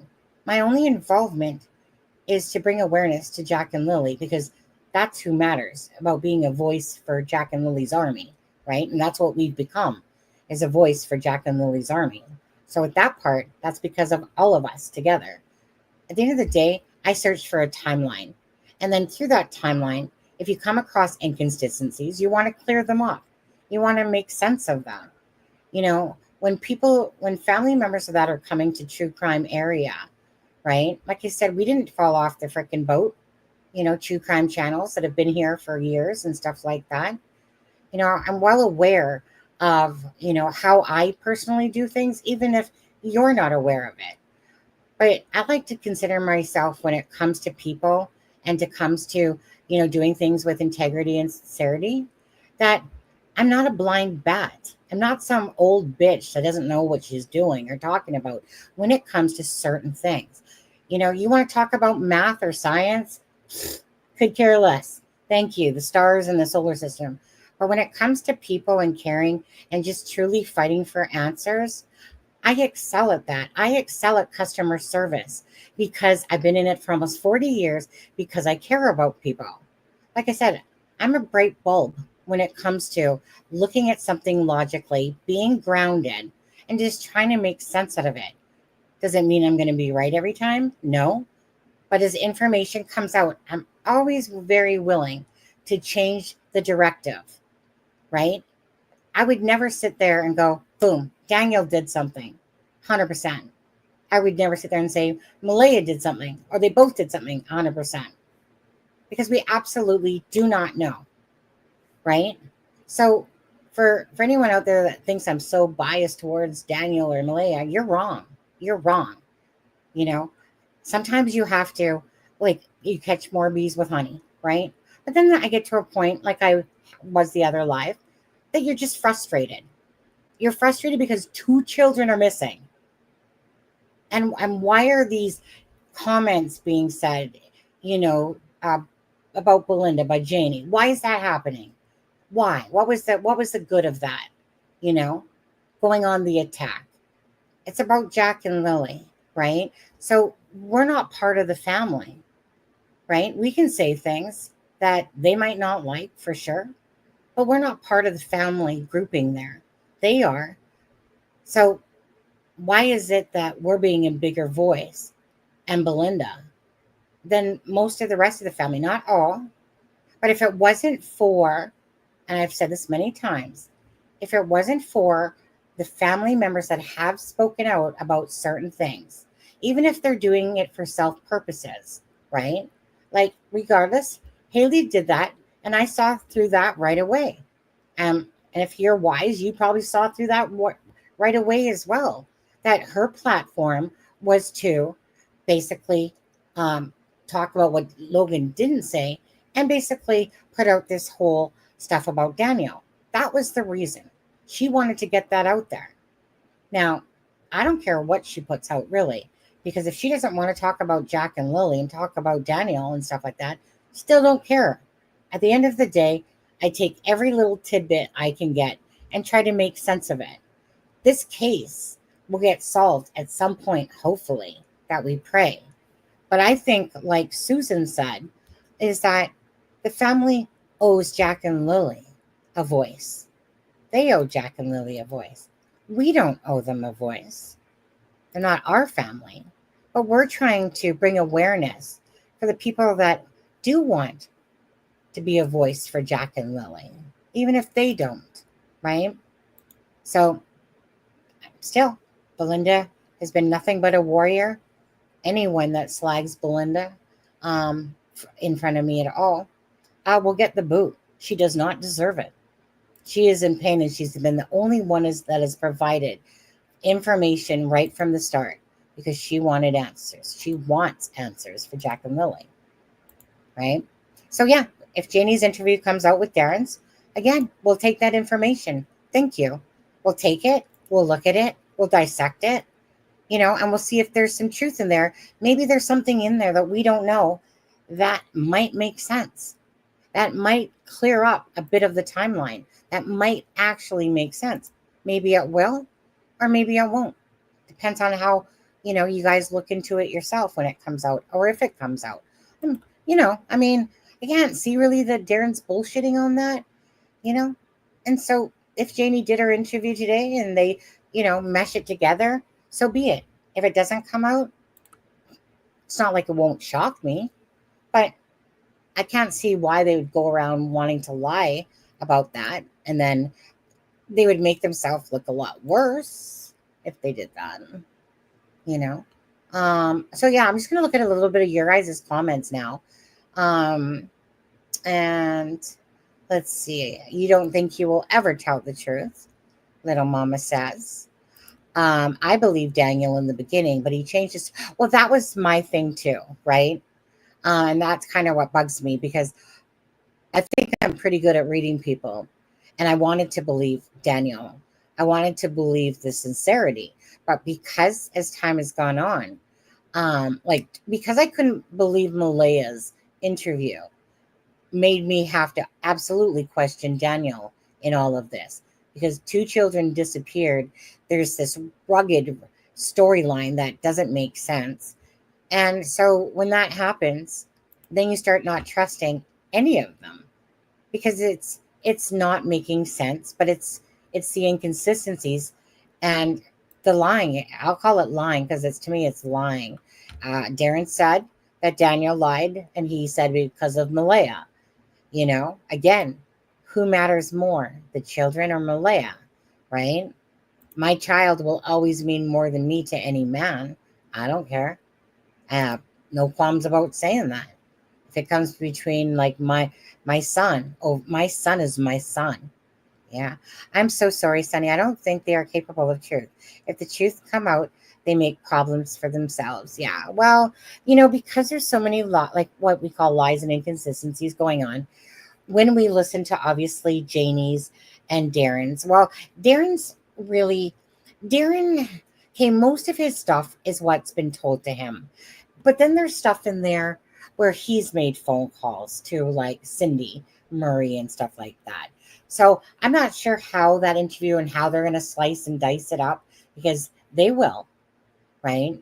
And just like I'm sure Daniel's interview that he did with the polygraph, that's a great question for Daniel. Like, that's one I would love to know.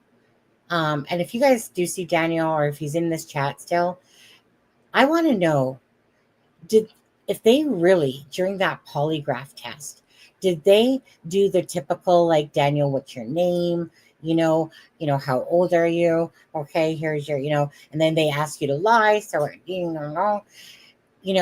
so because when he said, so the first question was, did you kill Jack and Lily? Right?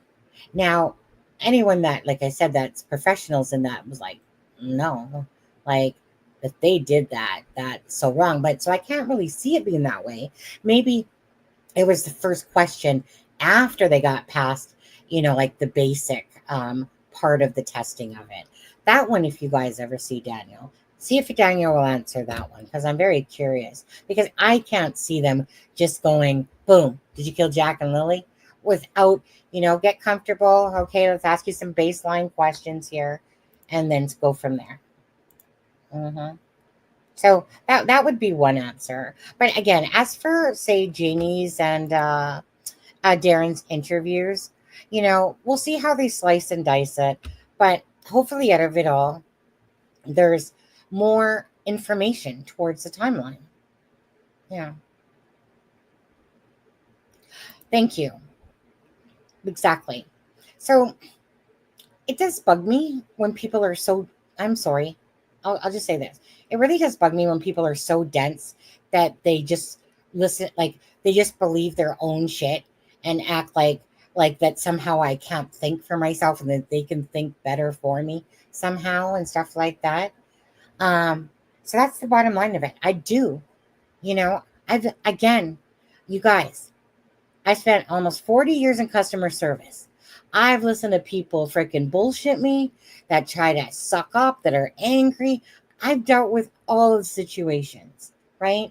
Of course, I have to keep an open mind. And of course, I have to be civil. I'm not here to literally come and attack family and go, like, type of thing, right? Of course not. At the end of the day, it doesn't matter if they feel like they're telling the truth, even if it's a lie. I'm still going to listen. I don't care. I just want to hear any answers that will lead up to more information about Jack and Lily and the day that they disappeared. Right? And I would think that most people want those answers. That's exactly where all this information started coming out from the channel, thanks to Belinda. Right? Because all we wanted was that there was a more clearer day so that we could assist in, because you guys know there's hundreds of thousands of us, and all of our minds put together, right? We got freaking, probably hackers in the home here. We got people that are professional investigators, dog handlers, all these different people with experience that follow channels, therapists, lawyer, like Bev, right? Child protection lawyer, right? So people like that, right? And we have the volume to be able to assist, right? So the police need to get off their freaking ass tops when it comes to thinking we're just going to hold this to the vest. Shut the front door on that crap. That's all it is your stupid, sorry, RCMP, but it's just your stupid basic shit that you have to say, right? And there's so much stuff that you could honestly put out there that's not going to take away from the investigation, okay? Like I said, you follow enough cases, you listen to the law enforcement, they all say the same crock of shit because they have to politically correctly say it a certain way. And, so great. Same with the news, right? The news, they're only going to put out, of course, the best pieces, whatever makes something look even if it makes, like, let's say the news put out a piece of news that made Daniel look shady, right? Because they're feeding off for dollars. Don't ever mistake the fact that the news is here for dollars.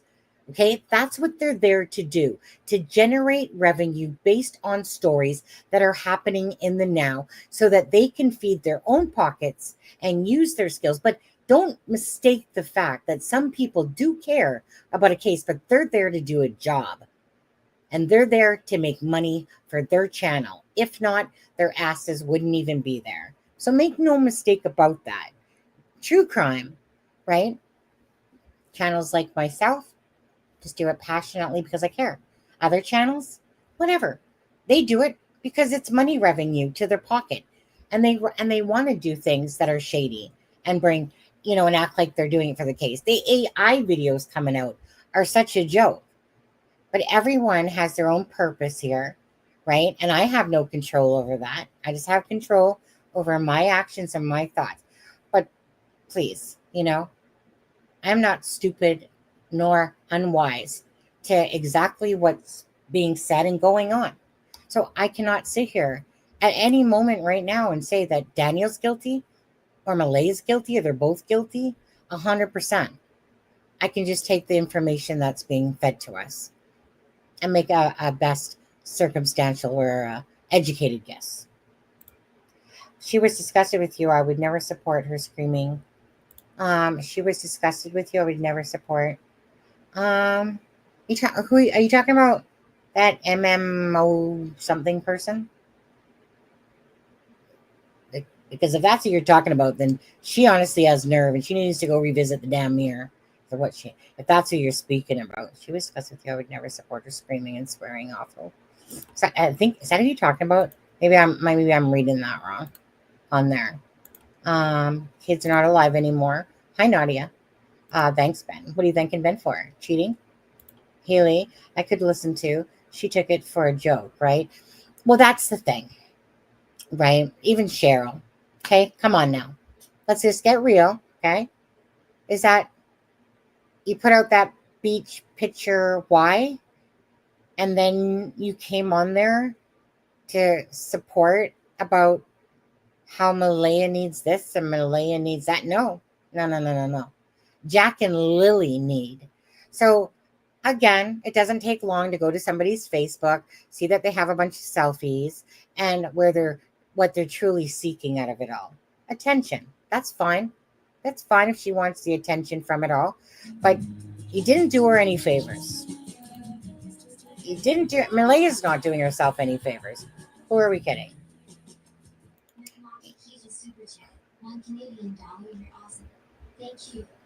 Oh, you guys have been talking up a storm. I should have put you guys on 5-minute messages on there. McMackey. Hold on. McMackey. Could you? Me. What does that mean? Somebody tell me something about the people, something. Go on. Thank you. I'm getting better at my freaking names. Still don't understand that sip nicky ticky one. But the McMackey. Thank you.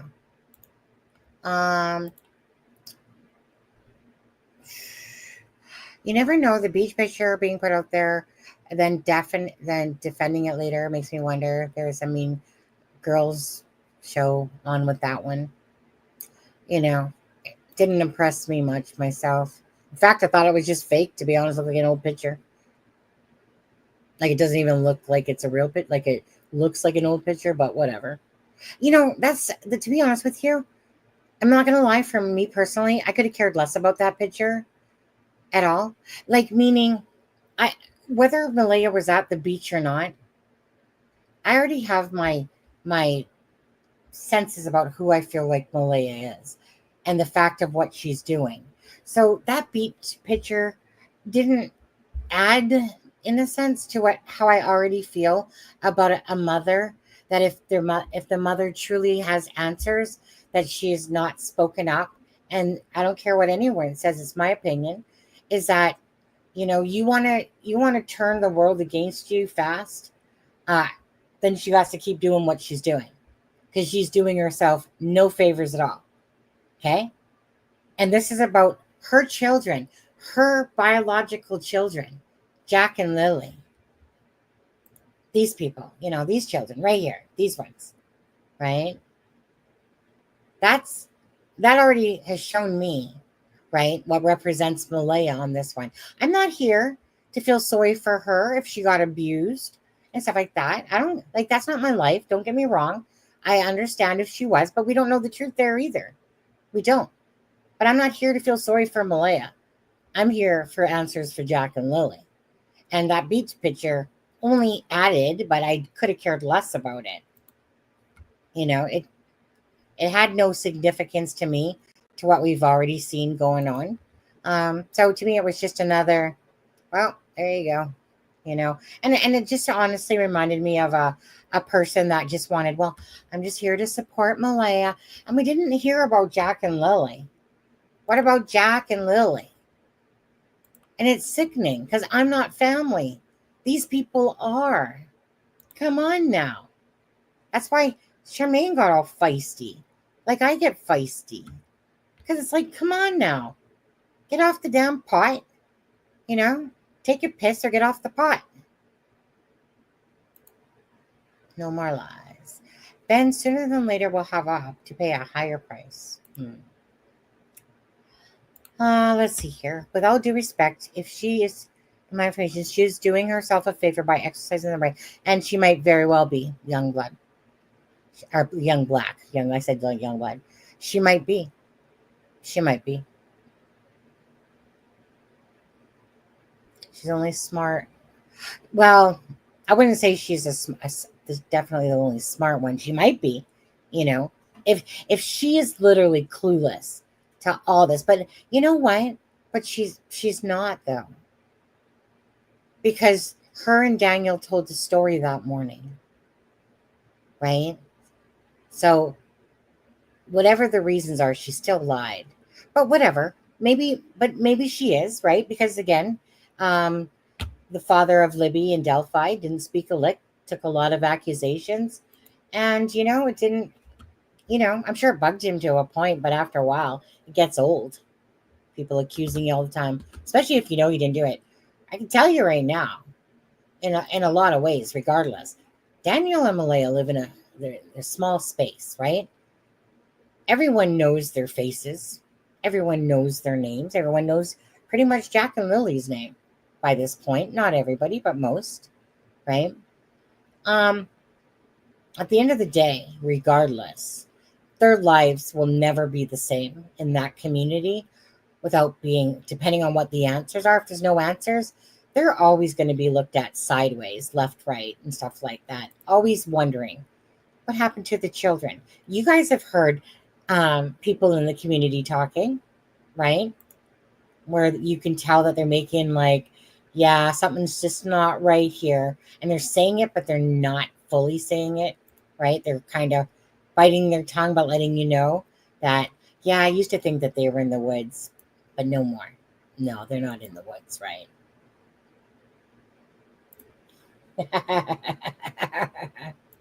I got, there's my soldier right there. That's a sunny soldier. No, thank you guys. No, the slow messages drive me nuts.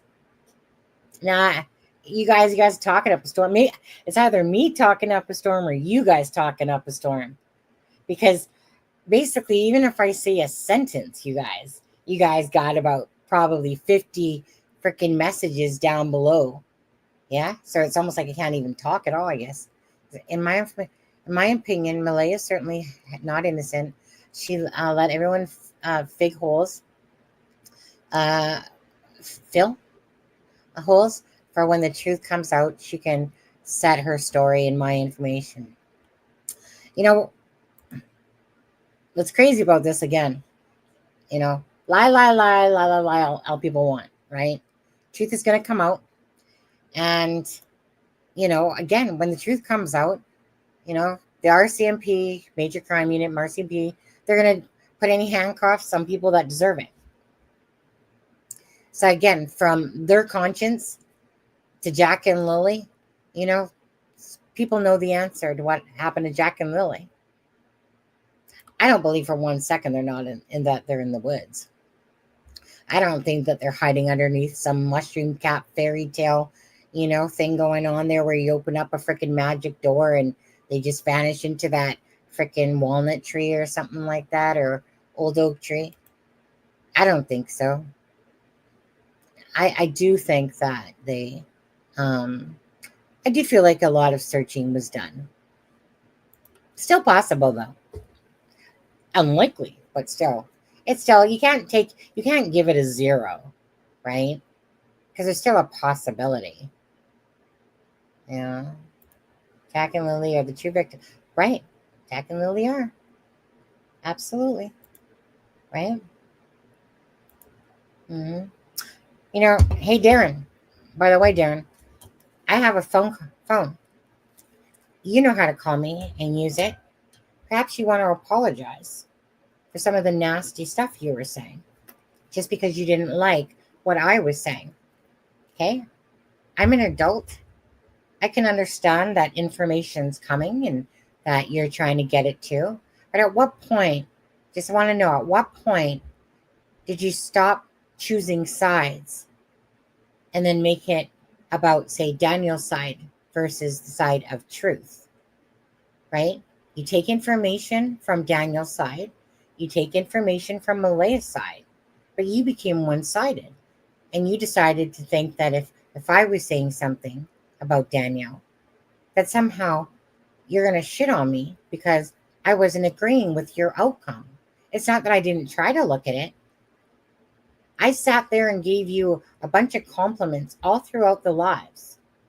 And then you turn around and try to blast me, right? Tell me that I don't care about Jack and Lily, that I care about money and stuff like that. And I know that's just deflecting. I know that you were perhaps angry, but you fly off the handle too easy, oh grasshopper there. You fly off the handle too easy. Just because I don't agree with your opinion. And I took all the information from everything, right? And I was trying to put the puzzle pieces together. But you said it was about Jack and Lily. And now you're trying to take that away from me while you think that you know the facts for sure when you don't. You don't know where Jack and Lily are, like you claimed before. You don't know about that. But if anybody owes somebody apology, it's you. Because you got angry and upset. And yet we were giving you compliments. And I've always given you that. So I feel like I'm owed an apology this time. You said if we argued, right, that we would resolve it right away. That's what you said. I'm a person of my word, Dan, right? So be a person of your word when it comes to that. Don't try to slag me. Don't try to threaten lawyer stuff on me. That's just fucking laughable, okay? I'm not wasn't born yesterday. Oh, yeah, defamation. First of all, you know how hard defamation is to prove? And first you have to have a lawyer to be able to do stuff like that. Don't come at me, okay? I've always been really civil to you. So don't sit there and try to come at me. I don't get bullied around. She doesn't deserve anything until she makes a stand for the babies. Good night, Charmaine. Night, Charmaine. Yeah, well, only because she likes Snoop Dogg. I don't know. Charmaine's a big troll. She's just a troll now. I would need an army to get me to the beach if I was Malaya. Well, again, that just depends what happens to Jack and Lily, truthfully. Again, it's just ridiculous what we're seeing happen here. From both sides. From both sides. You know? From both sides. Make no mistake about it. But again, we can judge and have our own opinions, but, you know, we're not anyone's judge and jury. Again, the people that know or have any idea about it. My thing is this, though. You know, the part that really gets at me is, why are we fighting to be a voice for Jack and Lily? Why are people coming on lives and talking and making more of the thing about Malaya and protecting, and just, she just needs a good day at the beach out, and stuff like that. And, and then,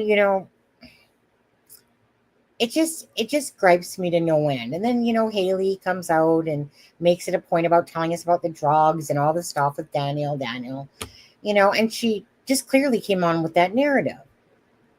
They're not being a voice for Jack and Lily. If they would have said during the thing that they, like, what? Yeah, there's some things that we can say and stuff like that because this is about Jack and Lily, but that's not what they're doing. It's more like, book, book. Oh, I didn't like what that side of the family said. Book, book. Right? Oh, I better get up on stage. Book, book. So immature. With all those folks on the property, none of them are bothering their arses to ensure that the care and the love in these children should be received by law. They shall be ashamed of themselves. Sonny, thank you for the love you gave to me. Appreciate that. Patricia Burns, long time viewer. I'd give you up.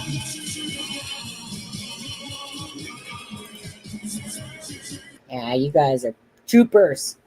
Yeah. Somebody just became a member, obviously. Wow, man, you guys really, really do talk. I do too, but you guys, yeah. I need a mic like Sloan Bella. Right. You need, what is like this? I was gonna get one, but maybe one day I will. Do I sound better this way? Do I? Ben, do I sound better? Testing your love for me, Ben. Ben. Mark, what do you got to say? You guys, does it sound different if it's up this close? Yeah. Don't want to sound too sexy for all you females out there, and you guys all of a sudden leave on me. There was something I saw.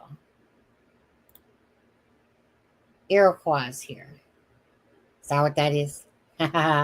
Thanks, Native Girl. Well, Native Girl, you best go talk to Michelle Glasgow over there, because you got the word Native Girl right in your name. I don't know why your name doesn't say First Nations, right? After giving Belinda shit and preaching on both that name. I'm just teasing. Em thinks she got away with it, and that's why she's at the beach. Ken, I'll tell you another thing about true crime cases is that whenever you think it's really warped and it's really a twisted, more line of thinking, honestly, it truly is never as weird as it seems. They just aren't. Delphi case. Oh, Gail Hurd. Hey, Gail, how are you? Long-time buddy of the channel. How you doing? Gifted a membership. Who got that one, Gail? Let's take a look. Oh, wait, it's racing. Dancing Queen. Dancing Queen. Love that song. What are you sorry for? What is it? Oh, I cannot imagine the flack these families are potentially targets to bullies. Now, it's sad and scary, and they should be taking good care of themselves. And this is probably the hardest time of their life. Hey, not going to take away your thoughts and opinion, no more lies, right? 2 babies are missing, to be honest with you. That's, trust me, I do have a heart, but I don't like lies. It's one of my biggest pet peeves. We all lie, but there's a difference. There's a difference of, especially in a case where 2 children are missing. That's the difference. But we're not here. Like, honestly, people know the truth, regardless, right? I mean, people can say what they want, do what they want. Some people way cross the line beyond ridiculousness, and this is the way of the internet. It's not going to change, to be honest with you. In fact, it will get worse, unfortunately. But at the end of the day, they are put out in front of the world here, and no matter what, regardless of innocence or non-innocence, this is something that will never, for for them, it will never forget. They'll never forget. But the people of Pictou County and stuff like that won't forget this case, even when it's solved. Well, I mean, if it's solved and they're brought back home from hiding, everyone's going to rejoice, and then they're going to be pissed. If they're found dead, everyone's going to be definitely pissed, right? I friggin' need to win the lottery, Sunny. She needs to stand for her kids. End of story. She does. But again, we don't have any control besides over our own actions and thoughts. That's it. We don't have no control at all. Now, I'm so excited. I bet you are. Rose, did you tell everyone that where you're heading? Yeah, you're going to go kick some ass and take numbers? Yeah. She says she's going to, I think you said you're going to go have coffee with Malaya, right? Right, Rosebuds? Even if you have to drag her by her ponytail to get her there. Mm-hmm. It is weird. It is weird. And I'm, for me, you guys, again, I'm just somebody over on Western Canada that covers true crime, that cares about cases and people, and just wants, obviously, answers for Jack and Lily, for Sebastian, followed Nicola Bully's case, Jay Slater's case, and stuff like that. Sometimes the answers they gave us maybe aren't ones that we liked, or whatever, and stuff like that. I don't like to cover more than 1 to 2 cases tops. I like to focus on one and put my all into it. I should give you guys up right now. Root Strength. Thank you so much for that, Root Strength. Let's see who got the membership. Come on. Steffi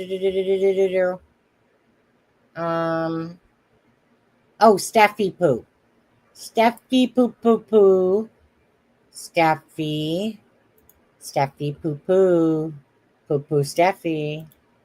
On there. Thank you guys. Appreciate it. You know what? I guess I should go eat. Wait, Sunny, sorry to change the narrative. Are you doing a show with Dolly? Hey, look. You tell Dolly, PJ. You guys go. If Dolly's on tonight, you guys, because I've been working night shifts and late, and honestly, I literally, it's 9:35, so I went from working pretty much to getting ready for the live tonight. But yeah, I want to do our live with Dolly, but I don't see no message. I don't see no email from Dolly. So you tell Dolly that I sent him an email. You guys be the Sunny's Army. You tell Dolly that I sent him an email. And we need to do a live together. I have, darn. Well, I was hoping for tonight, but that didn't happen. So I can do one anytime next week, because I'm working 6 to 2s next week. Right. I should have looked at my schedule before. Oh, well, I'll look at it later. Yeah. You guys tell him. Yeah. Because I've said, the thing was is that there was a lot of people in chat, but I was just like, Dolly, email me at crime and shame at gmail.com. Guess what? No email, Dolly. No email. So I emailed Dolly. I went to his channel, right?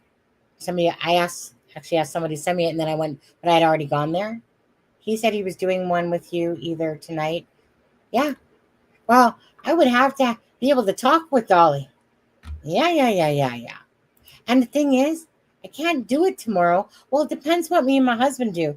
But so if it's late enough, I could probably do one. If it's late enough. Because Dolly does lives at nighttime. But it's mine and my husband's 10-year anniversary tomorrow. And I have my niece coming on Saturday, right? And then after that, I'm 6 to 2 shifts. So just tell him. Dolly, have your people talk to my people, okay? All right then. Let's do this. He talked. Well, he might have talked about it yesterday, but I couldn't watch any of it. I haven't even watched. I mean, his lives that he'd been doing. I think he did one. Okay, wait, no, he did one. I caught 2 minutes of it. Other than that, I was passed out.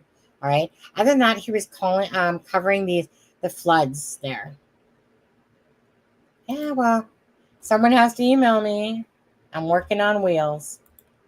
Yeah. Because I think my live with Dolly would be amazing, to be honest with you.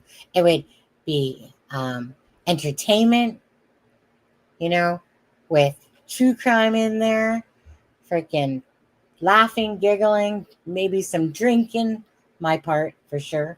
And just having a good night of talking about true crime, Sebastian Rogers, because I need to straighten him out on Sebastian Rogers. I got my receipts about when I covered Sebastian, Dolly. Don't leave the little channel hanging. I was first channel. Yeah, I need to put that in his face. That's what I need to do. I need some salt. Give him a wish wash on Sebastian. But I get it. A lot of people go, who's that channel? Who's that little channel? Yeah. Yay, Dolly and Sonny. No, Sonny, you be with your husband. Well, it depends. If we both agree, because maybe we go out for dinner and then I come home, then he's going to game. And I don't care if he games. Yeah. Right? Yes, I can't for you on Dolly Live. That's not proper English. That's not proper English over there. Yeah, give him some salt, right? Yeah. Nah. Dolly makes me laugh. But he would make me smile if he would email me. Tell him that. Yeah. Shannon. I got a new sweet orange locking medicine box deck today. Can't figure out how to set the lock. That sounds like a you problem, not a me problem.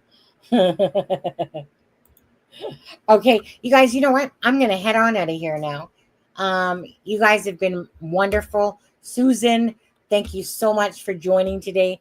Thank you for telling us about the RCMP, or the corporal that called you to do with, about the case and in a sense information. Thank you for talking about Cheryl, Haley, and Logan. And just thank you very much for joining. I think it was really wonderful of her. She's on TikTok, you guys. Don't forget, up in the pinned comment, you guys want to follow her on TikTok. All right? You guys want to be doing that stuff. Go follow her on TikTok. Well, you know what's funny about that short note? Guess what? I love me too. Thank you so much. I kind of like me too and love me. Kind of, my husband does. Ben just a little bit with his trolling ass comments about my polls. You have to call in. Yeah, right. You'll have to call in, right? Well, you know what? There's a couple times I've been tempted to call him because, I don't have where I called to the United States plan because I have texting. But there's part of me that wants to freaking, hey, Dolly, let me just add you to WhatsApp.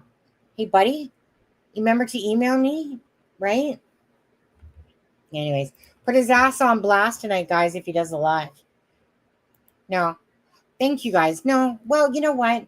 It's thanks to the people that are speaking up. Thank you, guys. Sure, just like to give you the information, not play any AI crap against you and stuff like that. But it's thanks to the people that are talking. Thanks to Charmaine. Who's that troll again? Charmaine? But no, honestly, it's all of us that can make a difference for Lily and Jack's army. So if the family members keep shutting down and not really speaking out, well, like I said, we'll be their voice for them, regardless. And we'd stand by the family. If the family said, you know what? Yes, let's set up a GoFundMe. Let's get some answers. Let's, because honestly, 2 months and 8 days, RCMP. I'm just going to put that out there, right? This shouldn't have been, no offense, because who am I to say this, but who would have thought that 2 months and 8 days would have gone by and no answers about Jack and Lily, right? Who would have thunk it? All right. Anyways, you guys tell Dolly, email me, Talk to me. Talk to me, Dolly. Talk to me, lollipop. All right. Ben. Traitor. Okay. Goodbye, you guys. Thank you. If you haven't hit the like and the share, do it for Jack and Lily. Okay. With that being said, you guys throw up some hearts and whatever. And I'll quickly, as I'm ending the live, throw up some hearts for Jack and Lily, blue and blue or whatever. And I'll quickly click on them as the live is about to end on the stream. So get your hearts ready, guys. You guys take care. Good night. That's right. Angels on your pillows. No, back to my cleaning. Sucks to be you, Shannon. Right? If I had to do cleaning or live, I ain't picking cleaning. No. I'm gonna go get some ice cream. I might clean up that bowl of ice cream in my mouth. That's pretty much about it. All right, guys. You guys are the best. Thank you guys so much for your love and support. Truly do appreciate that. Comes from my heart. And just know, Jack and Lily, thank you guys for being a voice for Jack and Lily. Okay. All right, then. I gotta find my outro. Outro, where are you? Here it comes. A Norfolk night, the world is cold. We stand surrounded, we are not alone. Within my reverie, there's holy light. Without a number, we stand and fight. A Norfolk